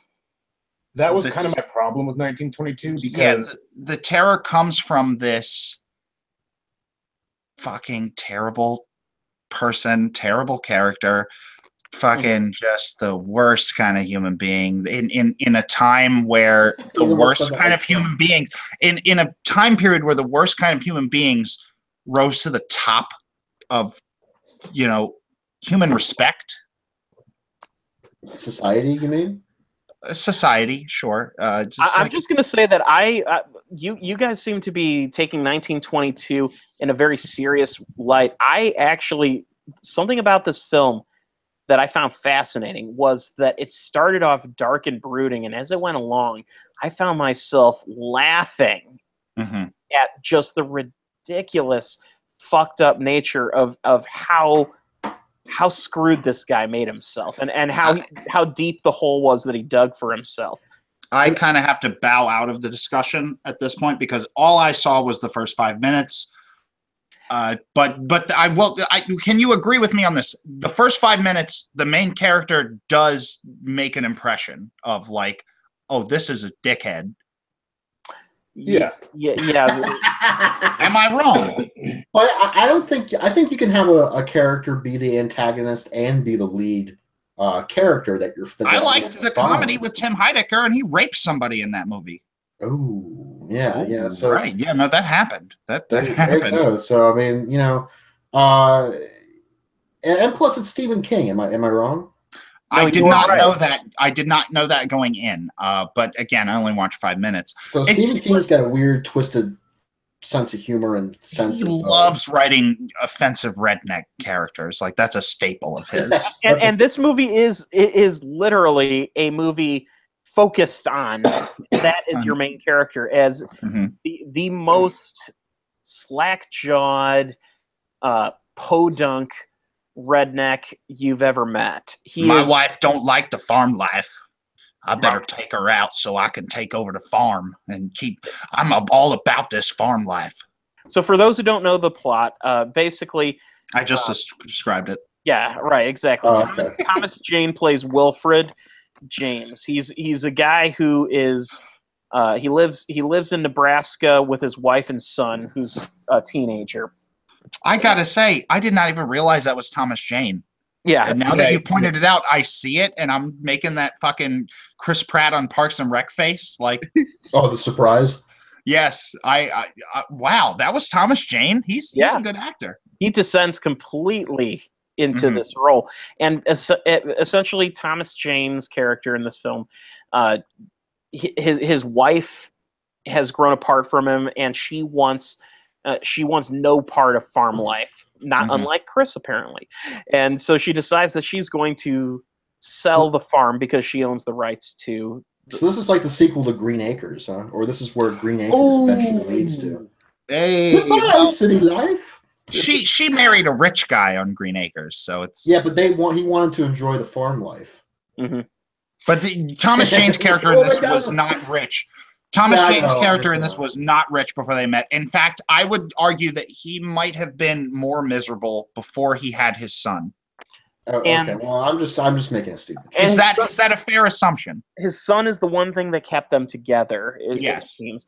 And she wants to leave with the son, go to the city, and start a boutique clothes business. That is kind of the one thing she makes clear about wanting to have a divorce is I get our son. Right. Not only do I get her son, but we're going to sell the farm, and I'm going to keep most of the money for that.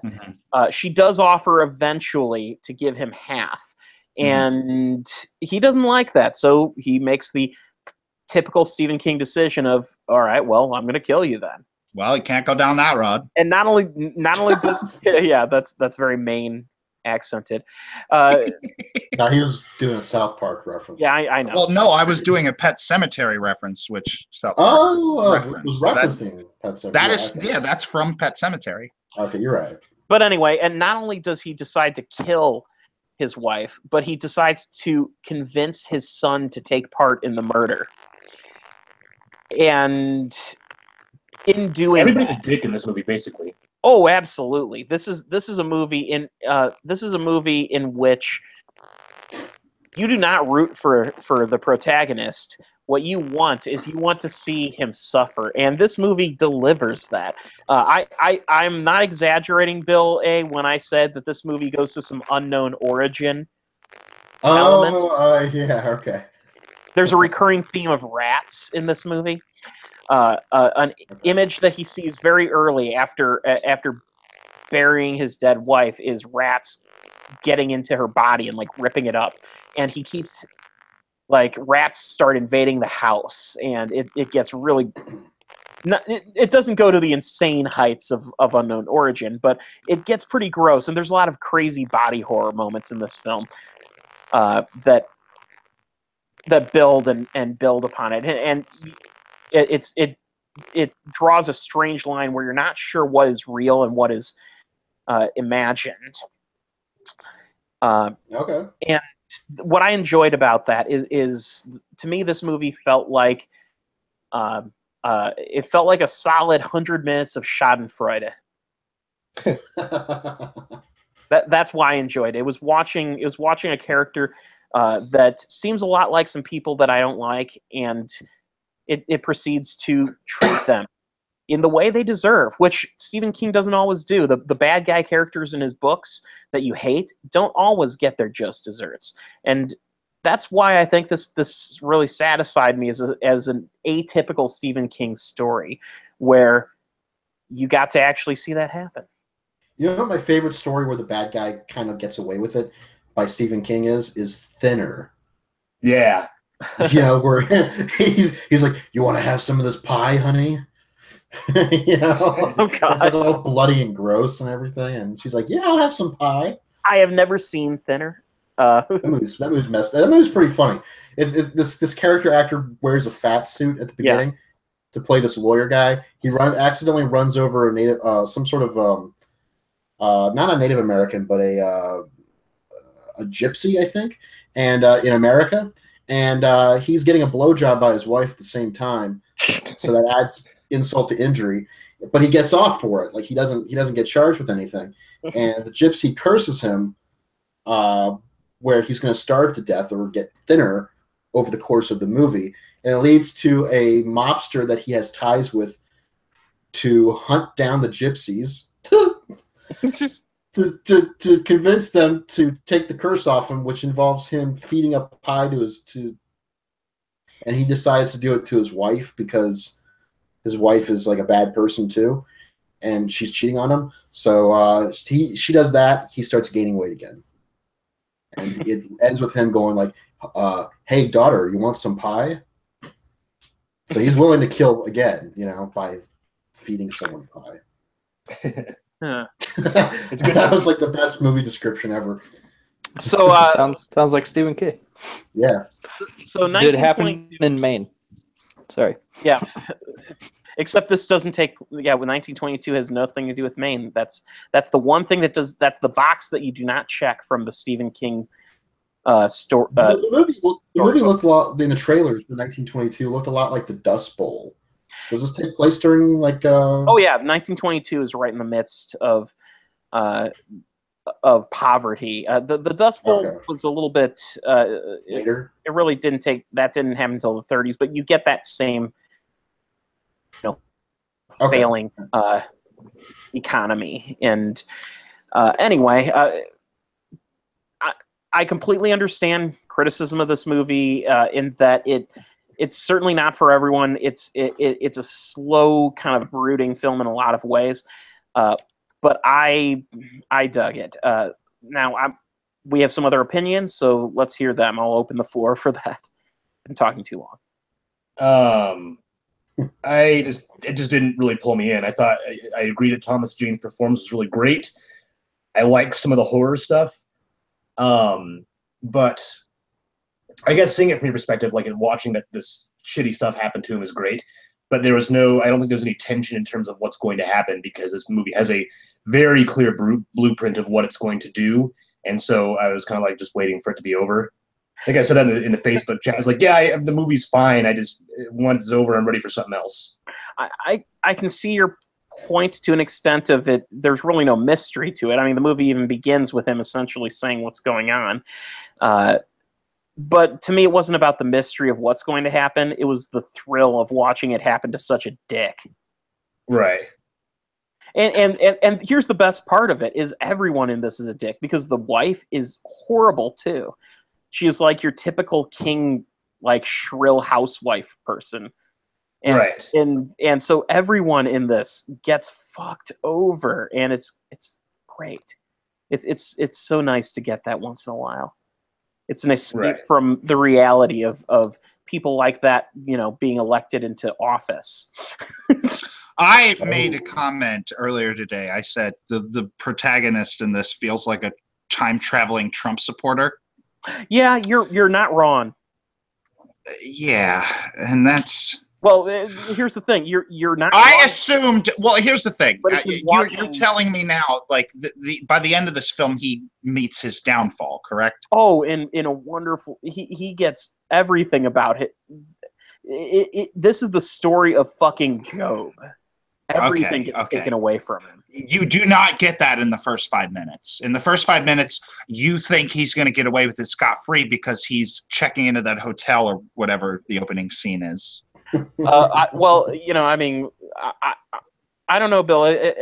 Like most people, I'm completely in favor of reviews of the first 5 minutes of a movie. But oh boy, perhaps, I'm not trying to cast stones at the film. I'm just commenting on what I watched. I mean, I can't imagine. Like, let's think of what are some other movies that would be really strangely reviewed if all you saw were the first 5 minutes? Citizen Kane. Yeah, that's Valerian. Oh God, Valerian. That's a good one because he thinks watching a much better movie. Right, those first few minutes. The Other Guys. Extraordinary. Yeah, The Other Guys. Okay. The Other Guys. You would think the Big That's Lebowski. the entire film. You would think the Big Lebowski is the story of Sam Elliott. Maybe. I mean, but Sam Elliott losing his train of thought. Exactly. This is a great film about a tumbleweed. I don't know. Jurassic Park, you would think is the story of the sad death of the gatekeeper. Yeah, that's a nice little short film. I would like to know. I would like to follow that thread a little further. And Gatekeeper prequel confirmed for 2019. Okay, totally.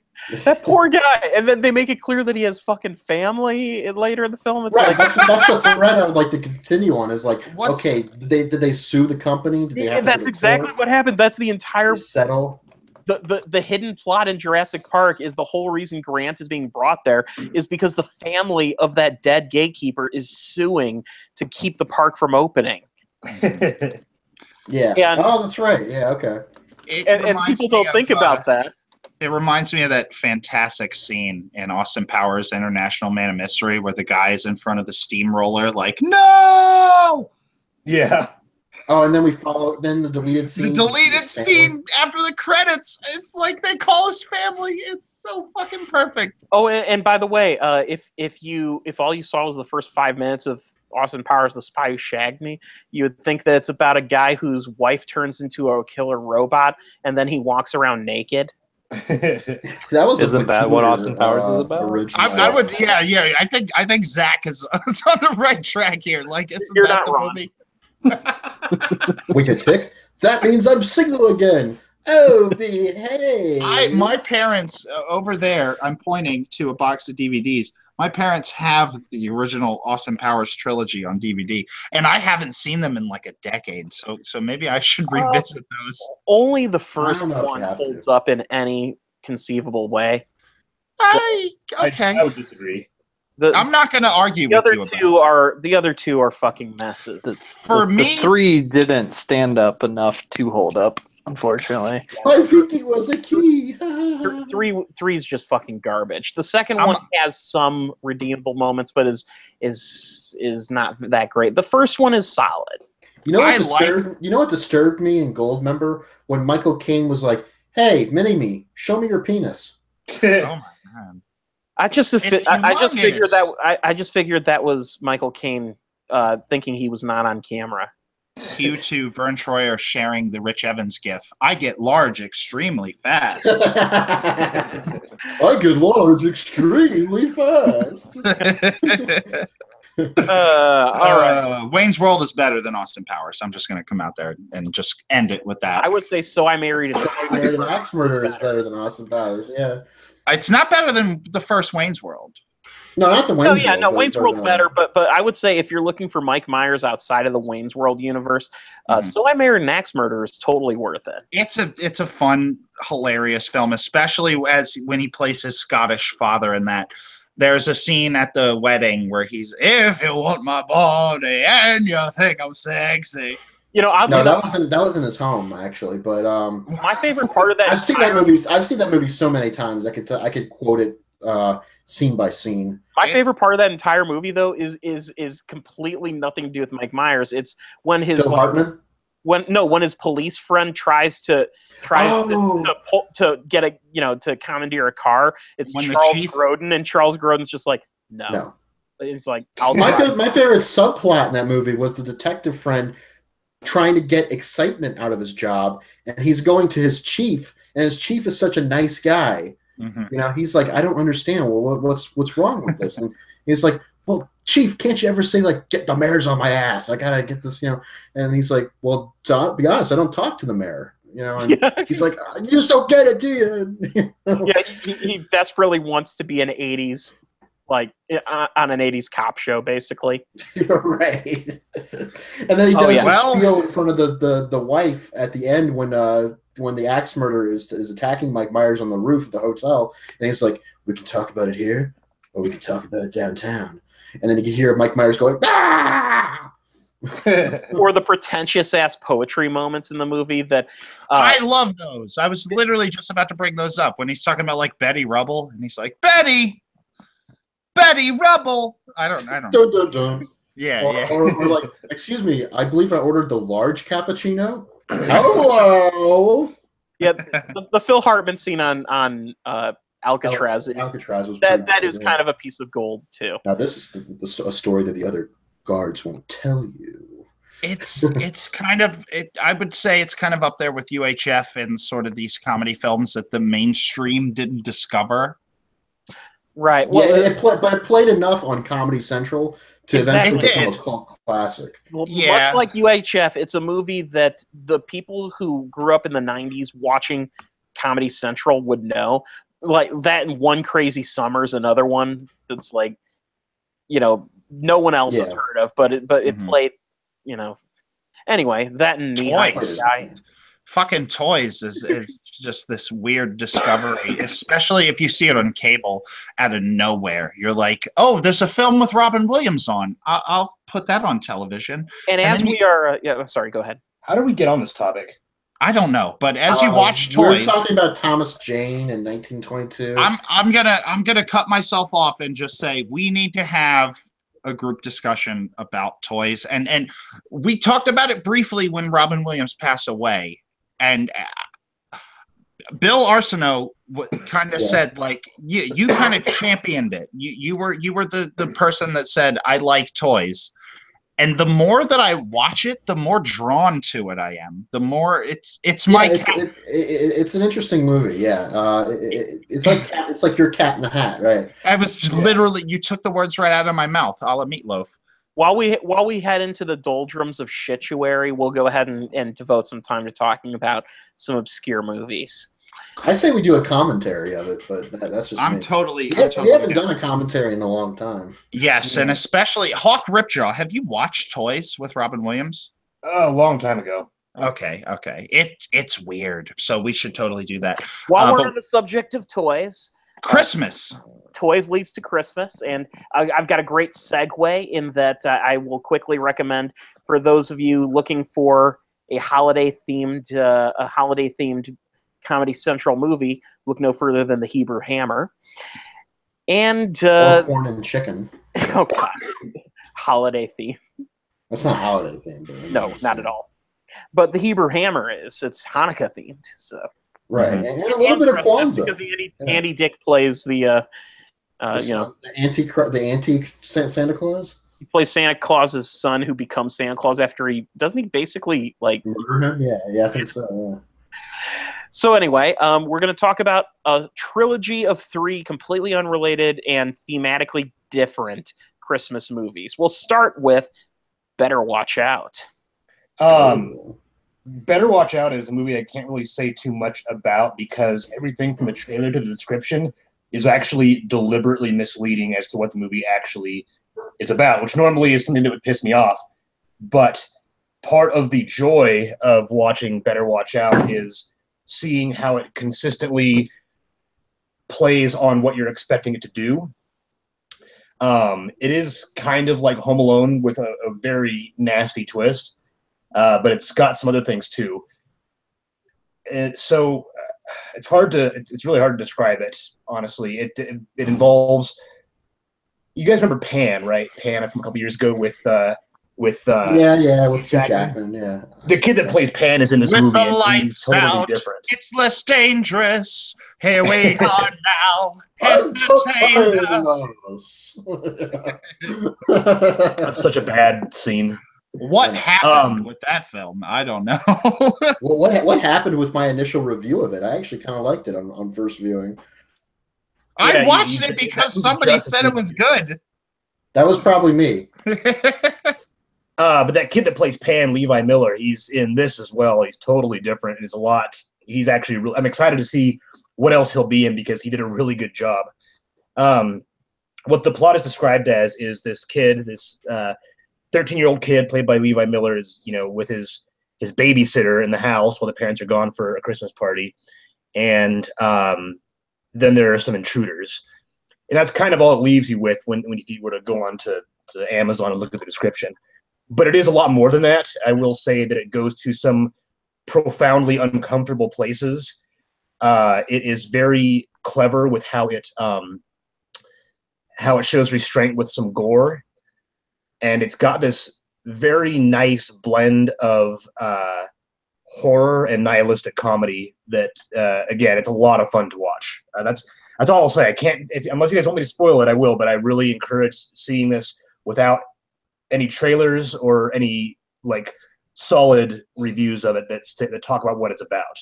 If you don't want to go into detail, I'll gladly give the movie a chance. It's available on Amazon, correct? Yeah, it's like a $4 rental. Prime, or is it? It's a rental. Not Prime yet. It's only been out for a couple months, but it'll probably be on Prime soon. Okay. All right. So. Which, by the way, Better Watch Out is also the subtitle for Silent Night, Deadly Night 3. Oh. Yeah. Yep. Which, by the way, was directed by Monty Hellman, which I did not know that. Monty Hellman, of all people. Wow. I guess that's, in theme for a guy who spent so much time working in the Roger Corman camp. Right. Sorry, I just complete aside, but that interesting thing to learn. Anyway, the next Christmas movie we'll talk about, because we will save the big one for last. We're going to talk about The Man Who Invented Christmas, which is a movie that is the perfect movie to watch when the family is gathered together, and it's a mix of people who, they're the kind of people who tell you, I just saw the whatever the hell that movie is with Will Ferrell and Elf, Mel Gibson and Daddy's Home 2. Daddy's Home 2, yeah. Oh, okay. It was the best. If you have family who are annoying you with things like that, then this is the kind of movie you put on in the background when you want them to shut up and just briefly escape from the inter-family politics. Because what you have here is a solid comedic dramedy that deals with the making of A Christmas Carol through kind of an interesting storytelling device, in that while he is writing the story, characters from the novel kind of come to life before him. Christopher Plummer plays Scrooge in these moments, and he does a great job. It actually makes me wish that they had made an entire Christmas Carol movie with him. And you have Dan Stevens as Charles Dickens, and it's a solid performance. He plays kind of a quirky, eccentric character, and from what I've heard of Charles Dickens, he kind of embodies a lot of elements of that character in an interesting way. His father, Dickens' father, who was famously a bit of a scammer, is played by Jonathan Pryce, and it's also quite a solid movie performance. This is a movie with solid performances and a story that's just kind of. Oh, Ken fell asleep again. Yeah. Like I said, this is great Saturday afternoon family background movie. All right. It doesn't even sound like it's even that good. It's perfect for that. I would not go out of your way to see this in a theater. Okay. I would wait for an instance in which that like say you're gathered at Christmas and your mom says, I want to watch something Christmassy. This is a movie that will be interesting enough to sustain your interest and entertain you. You'll get some good laughs out of it. You'll enjoy some of the solid performances, and you won't have to think about too much about the plot because they're really the plot is the Christmas carols being written, and will he finish on time? And we know he will because it's already been fucking written. So what's the point? It's like the Great Gatsby movie by Baz Luhrmann. It's like, oh God, well, it's not like that.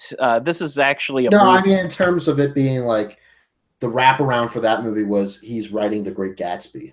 Yeah, it's fuck Baz Luhrmann. Wow. Okay. No, seriously, he's a hack. I thought the colors were vibrant in that movie, but that was about it. I like the sunscreen song. Is The Man Who Invented Christmas a better Christmas movie than Die Hard? Yes. No. There is no Christmas movie that is better than Die Hard. Exactly. Hands down, that is the best. And by the way, speaking of Christmas movies, I read something, an argument that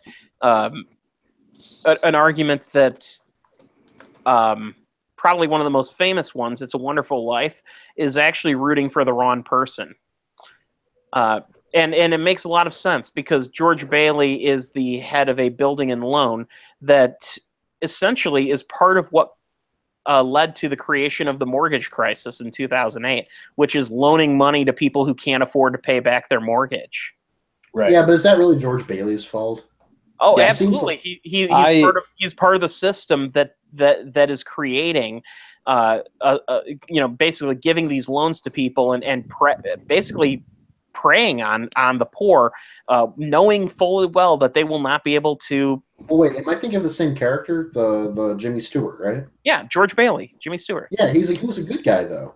Yeah, what I'm saying is he is a good guy in the movie, but in real life, this same character. Oh yeah, in real life, yeah, he'd be like maybe not. Yeah, and Potter, if anything, is kind of the good guy in real life because he's the banker who makes prudent decisions to only loan money to people who he damn well knows can pay him back. Oh, I see. Okay, I got you. Can I give some interesting? Please, during your next Christmas viewing, yell "kill yourself" at the television when he gets up on the bridge, Okay, and then explain to your family. Oh, I thought you were gonna say the next time you watch A Christmas Story, yell "kill yourself." Just all of the Christmas movies, but that'll become a theme. But start with that one. Yeah, start with that one, and then when Elf, the Elf, Will Ferrell first appears in Elf, shout there, and just it's all contributing to the mortgage crisis. And yes, find a way to string in the fact that Will Ferrell is contributing to the destruction of the economy. So, Bill Leon, you got something to say? I am distantly related to Jimmy Stewart, so every Christmas, fucking It's a Wonderful Life is attempted to be jammed down our throats. I have never actually sat down and watched it. In all honesty, in all jokes aside, it's a solid movie. movie. It really is. It's a sweet movie, yes. I'm not opposed to watching it. It's just sort of this Christmas stigma of like, is he a good person? I don't know. I haven't watched it. Yeah, no. In all honesty, I mean, it is actually a very good movie, and a solid example of Frank Capra's directorial prowess. One entirely ignored in its own time, by the way. Directorial prowess, right? Yeah, I said directorial. Oh, I thought you said another word. I'm sorry. Yeah, I thought you said erectoral. Actually, yes, that's what I thought you said. I thought you said electoral. Dick jokes. Who loves them, baby? But no, you know why it's so popular. We can't ignore what Zach said. Is that this film was a massive failure upon its initial release? Yeah, and the reason why it is such a Christmas standard is because it was freaking free to run. Yeah, the you didn't have to pay any rights. The movie actually lapsed into public. What was it? Public domain. Public domain. Mm-hmm. Yeah, it lapsed into public domain, and I guess there was some sort of loophole that they were able to recover the rights, and it's no longer in public domain. But as far as I know, it is not a part of public domain. Yeah, it was though for a long time, and it's just sort of fascinating how it was because it was so cheap, and it's a movie that's with commercial breaks. You can put that movie on for 3.5, 4 hours. There's a great recurring joke in the Charles Manson Christmas episode of South Park where they'll show fake clips of It's a Wonderful Life, and it's like Jimmy Stewart. He's like, "Mr. Potter, you're a bitch. You're a little bitch, and there's nothing good about you." You're just a little bitch. The biggest plot hole in It's a Wonderful Life is the fact that evil Mr. Potter never gets his comeuppance. And, and I think that was a wonderful little tribute to that. Mm-hmm. Now, I will say, Bill, I know that you are distantly related to Jimmy Stewart. Have you ever seen Spirit of St. Louis? The only films of his I've seen is Harvey and bits and pieces of Vertigo, I think. One of the most embarrassing pieces of acting, I think, in the history of movies is towards the end of Spirit of St. Louis when Jimmy Stewart is flying the plane and there's like a boat that he's flying over and he yells, "Which way to Ireland?" Oh, I've heard that quote before. Oh, it is a terrible line reading, and I am shocked that nobody corrected it. I've been to the Jimmy Stewart Museum in, I think, Indiana, Pennsylvania, and one of the other films that he's in that I've not only seen but seen multiple times and I'm very familiar with is Fievel Goes West. He plays the dog sheriff. What the fuck is his name? He Wiley Burp. Yeah, Wiley Burp. Yeah. And they have actually an animation cell of Wiley Burp in the Jimmy Stewart Museum. And that when I went to that as a kid, what's that? His final performance, by the way. Yeah. When I went to the museum as a kid, that was legit the coolest thing that I had seen in person at that point. I was like, oh, that's so cool. You know? Yeah. So we'll move on to the next Christmas movie. Which is I didn't see, but at least two people here have seen A Christmas Prince. A Christmas Prince. Yeah. Christmas Prince. A Christmas Prince. A Christmas Prince. So please avail upon us why A Christmas Prince is a movie that you watched. So really quick, I'll give you some background. Is that our friend Felix loves to recommend things to me and take credit for recommending them, even if I had planned on seeing them later on. Okay. I thought I was being clever and, like, oh, no, I'm going to see this one first. And, because this is kind of the thing that sometimes she can get into, like these romance movies, the Prince movies. And so I saw it and I watched it and I was like, yeah, this is terrible. And Felix said, oh, yeah, I fucking hated it. I'm sorry I didn't warn you. So not only did I still like it to recommend a movie, I also had to watch the fucking Christmas Prince, which is an absolute massive piece of shit that I hated. It's just like it is. What? Who was I say? Was it you? I was saying it to Bill Leon, where if like it is every Prince movie. It is kind of. I'll get to what I had said. It wasn't that specifically, but. My mom was like, do you want to watch a movie? And I was like, well, I have to watch this movie for the podcast, Christmas Prince. And she was like, yeah, I'll watch. And my mom got like so into this. She loved it because she watches shit like that. What this is a Hallmark Christmas romantic comedy on a Netflix budget, which is a higher budget. They spent money on this film.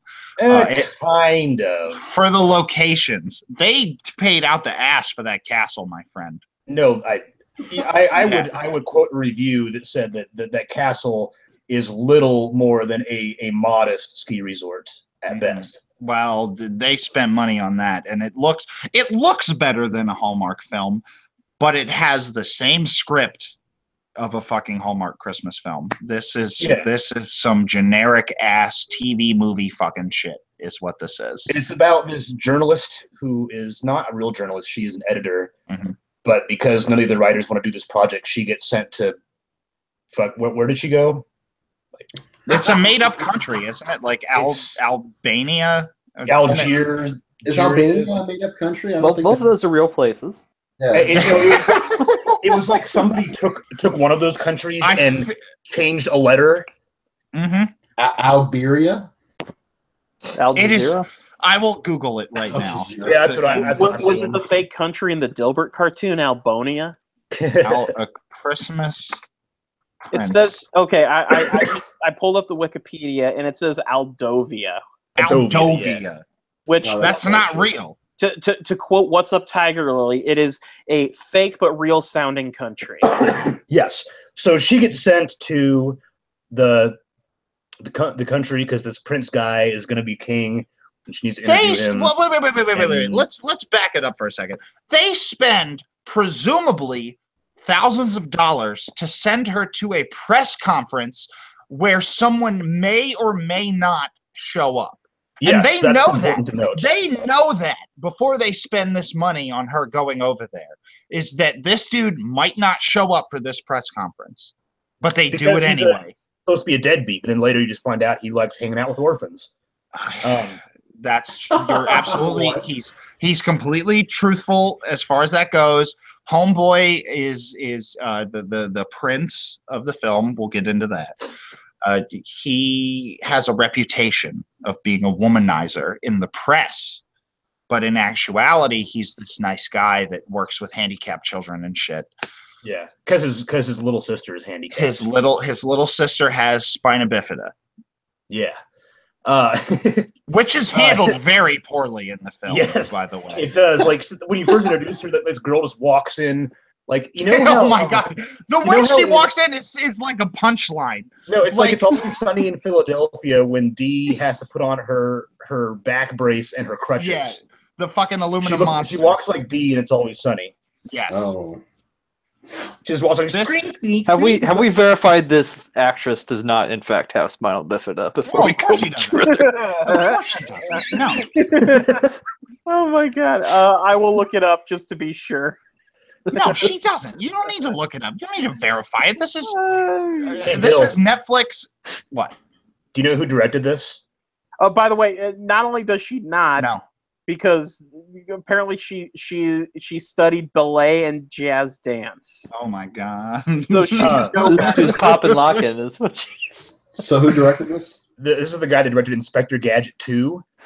No, and some kind of animation, live action, foreign hybrid Woody Woodpecker feature film. I know what that is. It's called. I forget what the title is. Pick-a-Pow. Pick-a-Pow. Yeah, that's right. He also directed, by the way, the 2014 Jingle All the Way 2 with Larry the Cable Guy. Oh no! Oh directed and Santino. 2014 The Little Rascals movie. Oh my Tooth Fairy god! 2. He directed Beverly Hills Chihuahua 2. This guy is the go-to. This is a man who goes home every night and slams his dick in a door, isn't it? Well, if you're talking about, I hate myself. I was going to say, 911. Yeah, it's me. Oh, yeah, you're gonna love this, Bill Leon. His next movie that he's credited as a writer of is the Hong Kong Phooey movie. Oh my! I don't love that. I don't love that at all. That makes me very angry because, god damn it, Hong Kong Phooey was cool. It was quirky. That's a fun cartoon. Yeah, man, that was a fun cartoon back in the day. I don't like that. And they want to make it live action. Oh boy, they're fucking Hanna-Barbera. What are they doing with their film? They do not care. I don't. Yeah, you're right. You're absolutely right. So this Christmas Prince is the most predictable fucking, like I said, Hallmark film romantic comedy that you've ever seen. She's a reporter. She pretends she sneaks into this castle and they find her and they're like, "You're the new tutor for the princess, aren't you?" And she's like, "Yes, yeah, that's what I'm doing here." They assume that just because this American girl is wandering around the castle, that she must be the new American tutor for the little sister. Yes. Lo and behold, she's obviously not, but she says, "Yes, I am that person," and pretends to be that person for approximately 2 weeks.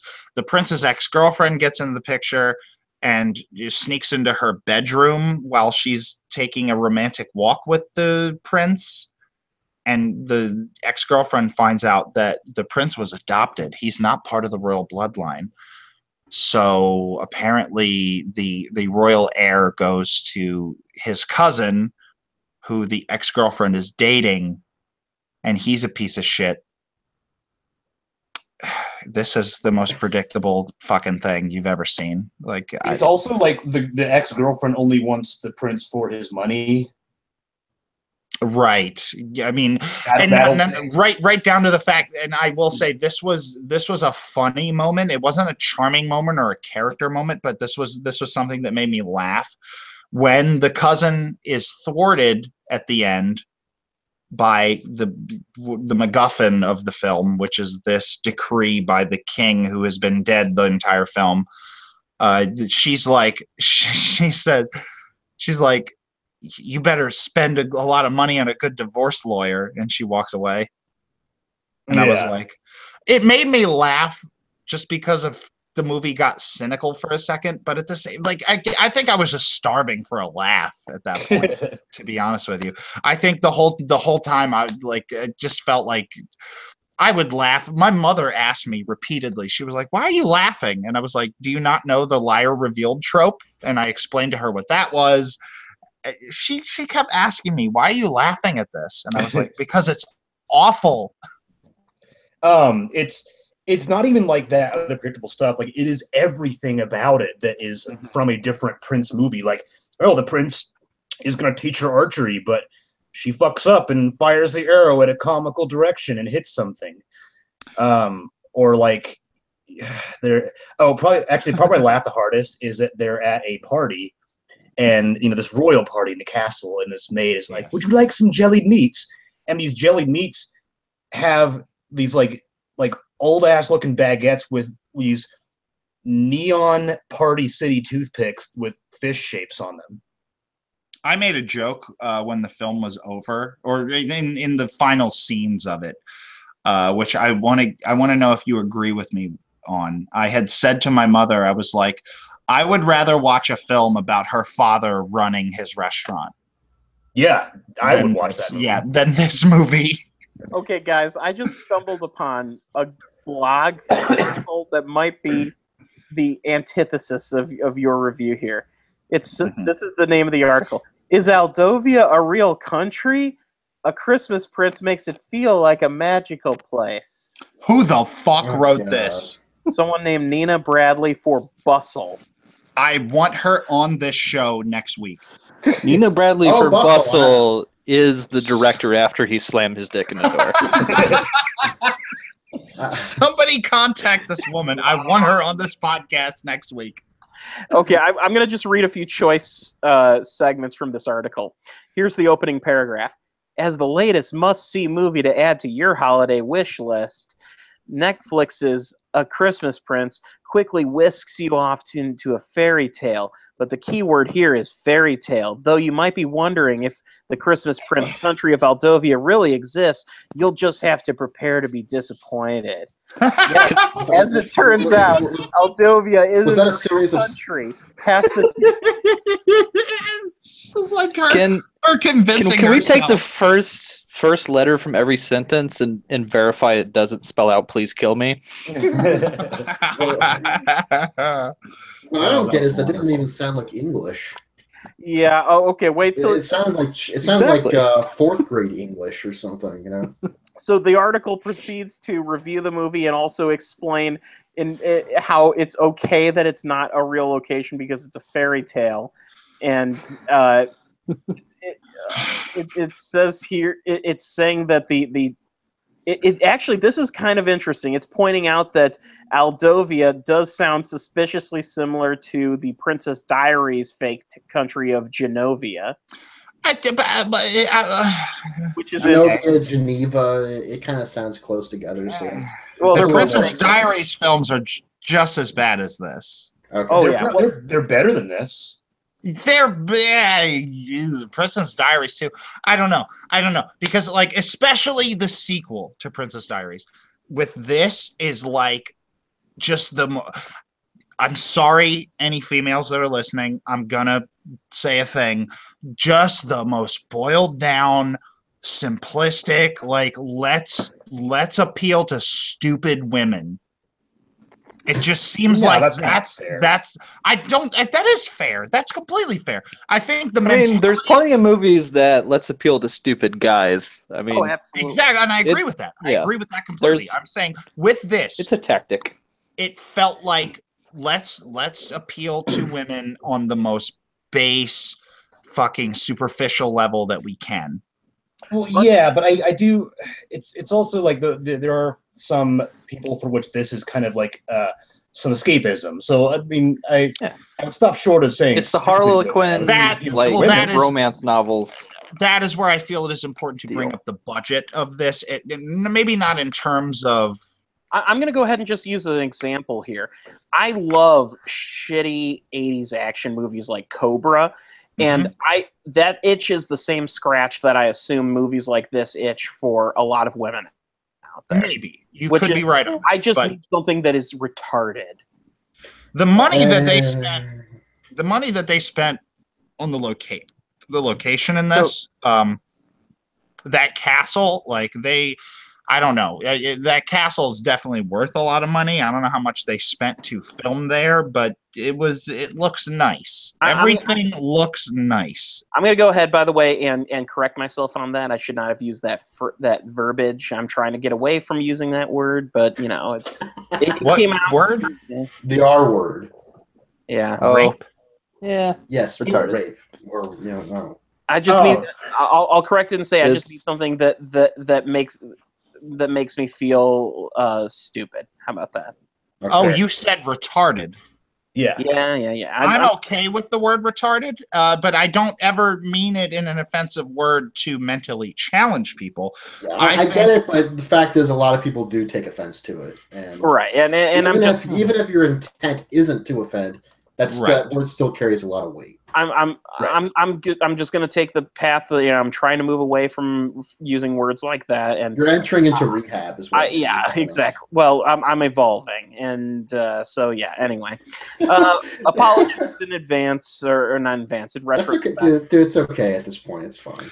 Yeah, I hesitate so much to say The Christmas Prince was the R word. It's not a good movie. It's not a good movie. No, it's fucking terrible. And I would even say the reason that the Princess Diaries movies are better is at least it has Julie Andrews and that awesome bodyguard guy. Not only that, how far have we sunk in that we're actually positively reviewing the Princess Diaries film? As I was talking about The Christmas Prince, I kind of remembered what I'd said about 24 Hours to Live, where it's like, hey, I got 24 hours to live. What business do you have in throwing shade at this movie when it's not one of those kinds of movies that doesn't really demand to be criticized. It's kind of like I will say this. As much of a fan of animation as I am, I have never on this show or otherwise talked bad about Norm of the North. Because it's not for me. It doesn't operate on So it doesn't. And here's the difference, and I think it gets to the crux of the problem you have with this.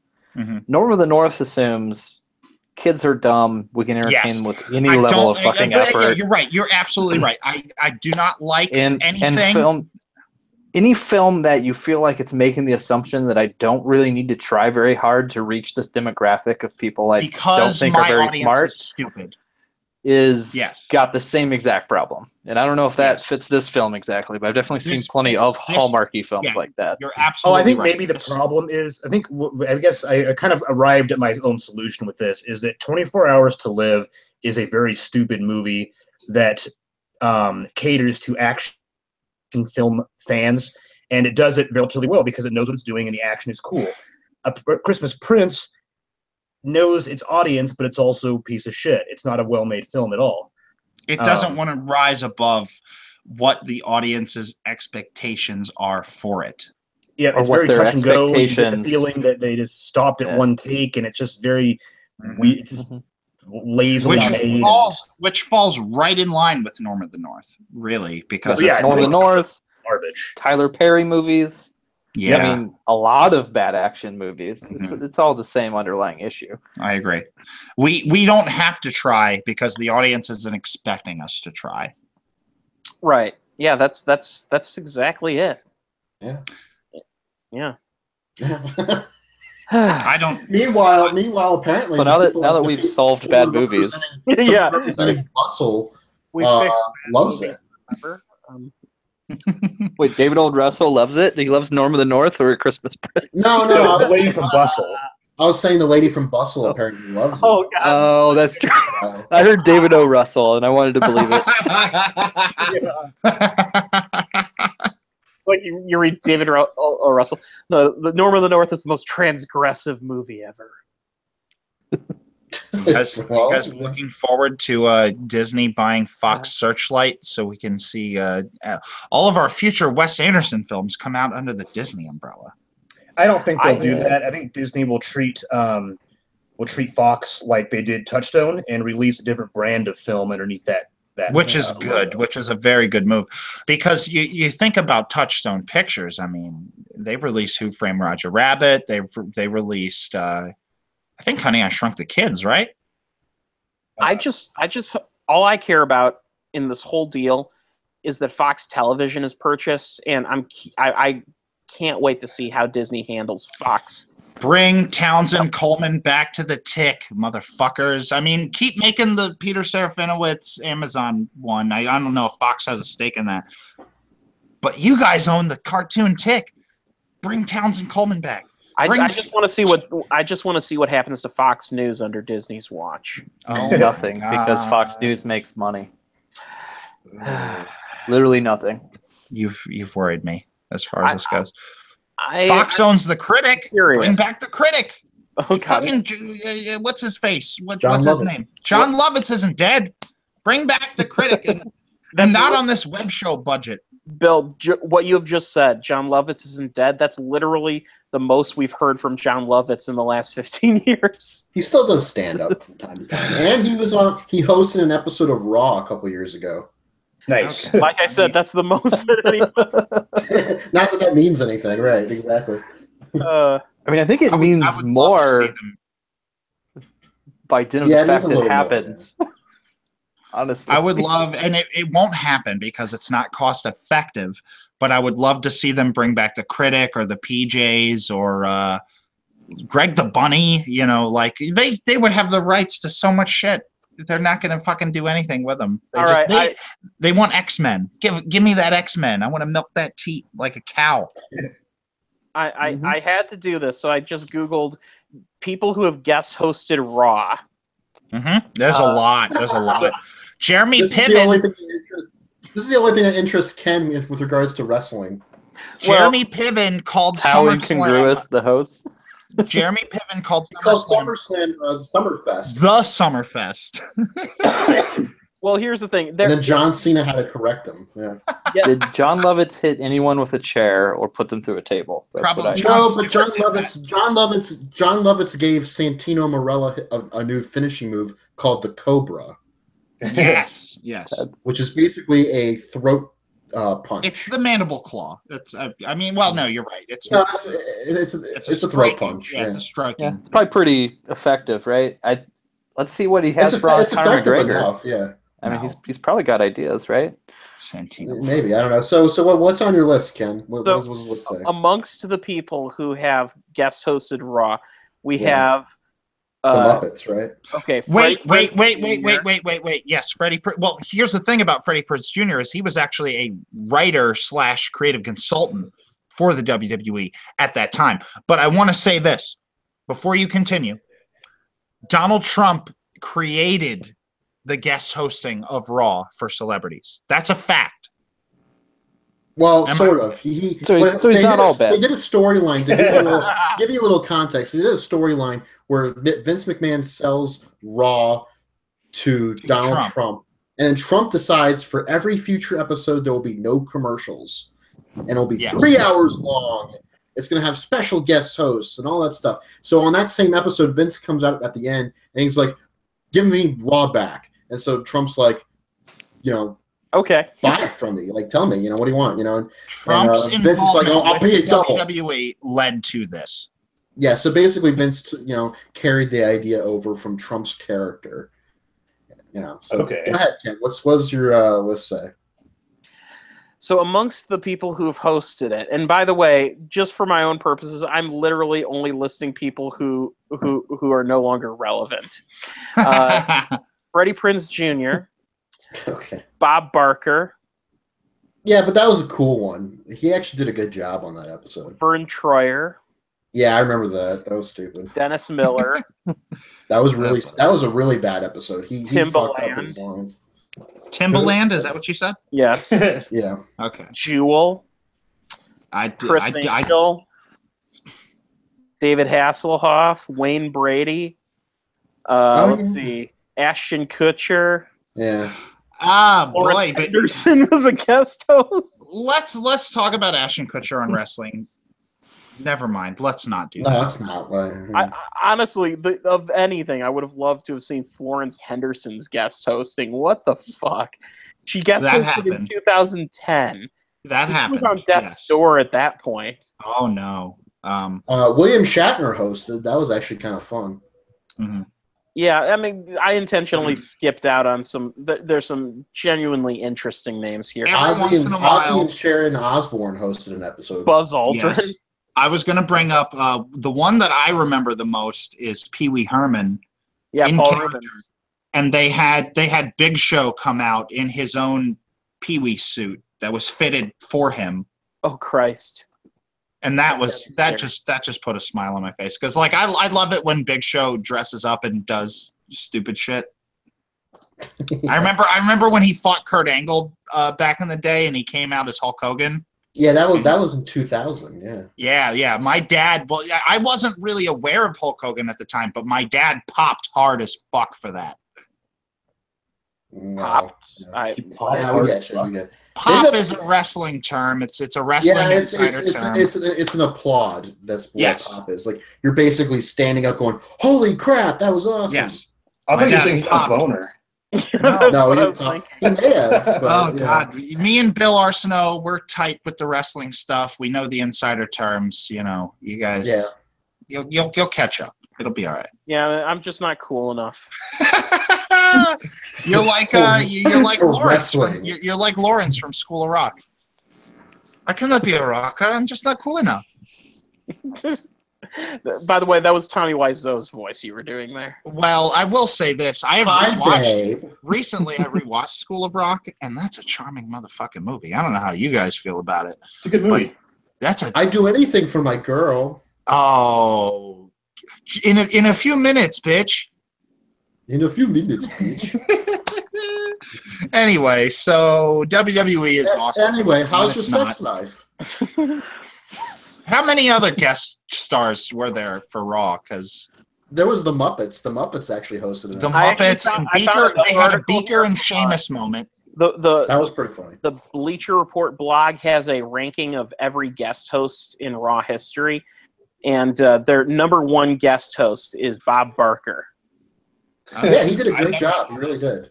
That was before my time. They even did an opening segment where it was The Price is Right, but with wrestling stars as the contestants. They literally did that, and then they had a bit where Bob Barker punches someone and does the whole Happy Gilmore thing. Which Bob Barker actually is martial arts trained, so that's actually a true thing. And then they did an interview with Bob Barker where he talked about his book, his biography. That's what he was pushing at the time. So, by the way, our conversation's about to come full circle because do you know who Bob Barker trained under? Roman Reigns? Yeah, Roman Reigns. Tell me it's Roman Reigns. No, it's not Roman Reigns. Sapphire? Yeah, Sapphire. Who did you train under, Ken? Come on. Yeah, I'm sorry. I just got the Sapphire thing. So, yeah. So who do you train under, Ken? Chuck Norris. Oh. Are you being serious? Oh, you know what? Totally serious right now? I am not kidding at all. He trained and earned a black belt under Chuck Norris. I do remember reading about that a while ago. Norris. Yeah. How much hate speech do you think Chuck Norris was kind of just throwing out there as he was training him? Now remember to do your kick, and Mexicans smell funny. God damn. Wow, I don't know that I've ever heard Chuck Norris say that, but Well, I think that's something we could all admit he probably would say. Who? I think it's probably. I was going to say who, but I think the answer is just Bill Arsenault. Who has seen the clip of the Ultimate Warrior at the fucking the town meeting? And they ask him about. I used to watch that with my friends on YouTube. They ask him about gay people, and he's like, "Queering does not make the world go round."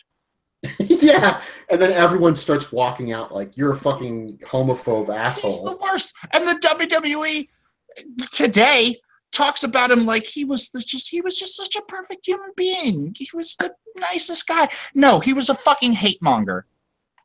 Fuck the Ultimate Warrior as a person. I think queering doesn't make the world go round. That video used to make us crack up all the time when we'd watch it in our college dorm room. It is the worst, and especially like when I was a little kid when the Ultimate Warrior was big, you know. So like that's just, and the way that the company tries to act like he's this fucking saint, like, you know, I don't think they act like he's a saint. It's more like they appreciate him as a character. And without acknowledging his horrific politics. This same company that praises this man, released a DVD called I remember. The Self-Destruction of the Ultimate Warrior. That was during their heavy legal battles with the Ultimate Warrior. It was a very bitter time in the company. And they released this video where it was nothing but people trashing on the Ultimate Warrior, saying he was unprofessional and he was a dick and all that stuff. And then years later, at WrestleMania 30, Ultimate Warrior comes out and does this Hall of Fame speech, and they did a little WWE Network special on him, where they were saying like we kind of regretted the video that we made and stuff like that. You know? So it's kind of funny in hindsight. The motherfucker was homophobic, even beyond that, the motherfucker was crazy. He wrote comic books about him raping Santa Claus.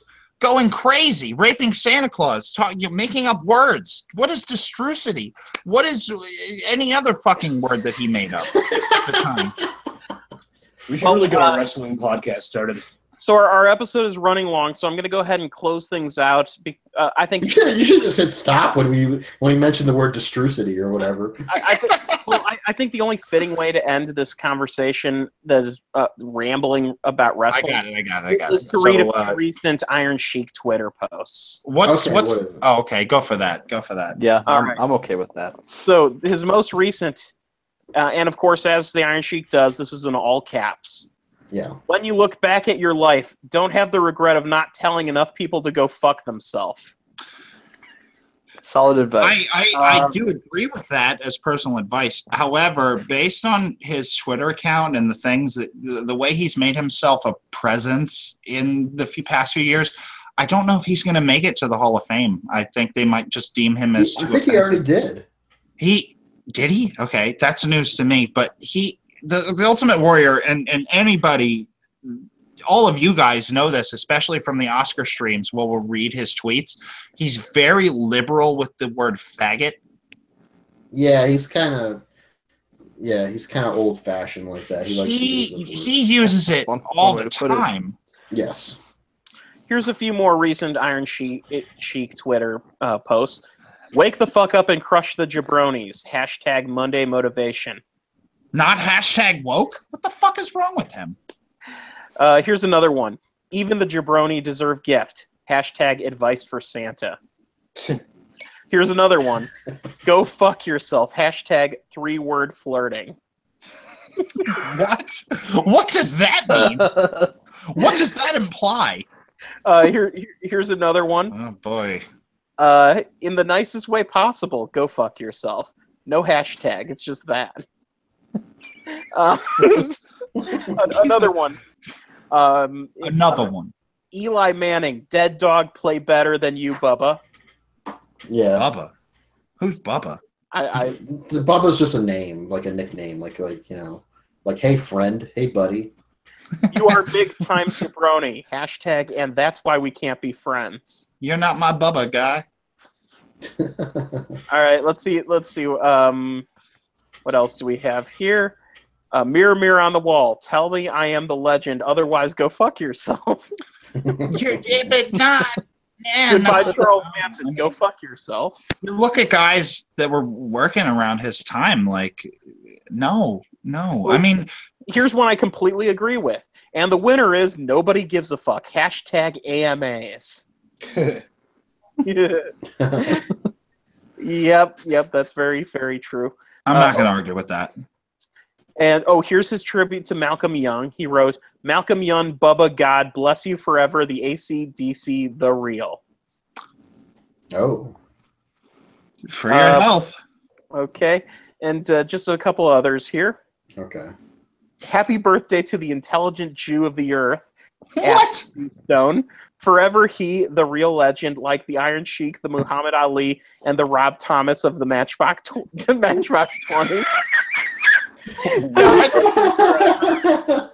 Rob Thomas is Jewish? I didn't know that. Modern day Maharaja. Jinder Mahal. Wait. Very good He's friend talking about with somebody Rob else, Thomas right?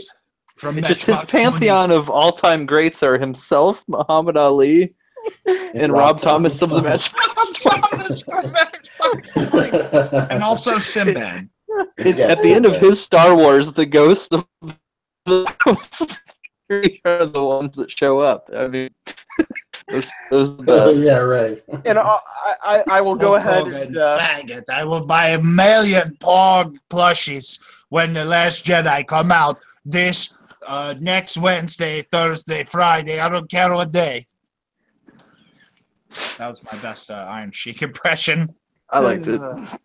I will buy all the Porgs. That's what the message. Literally every other post of his involves the phrase "go fuck yourself." He's on a roll. As long as it's not faggot. Okay. I'm going to end with this one because I think this is brilliant. Okay. So on November 3rd, Stevie Van Zandt wrote this. "Oh my God," or OMG, "Snapple just changed the glass to plastic. The world isn't fucked up enough. Let's boycott these motherfuckers. #boycott Snapple plastic." To which the Iron Sheik very succinctly posted, "Fuck the Snapple in the ass."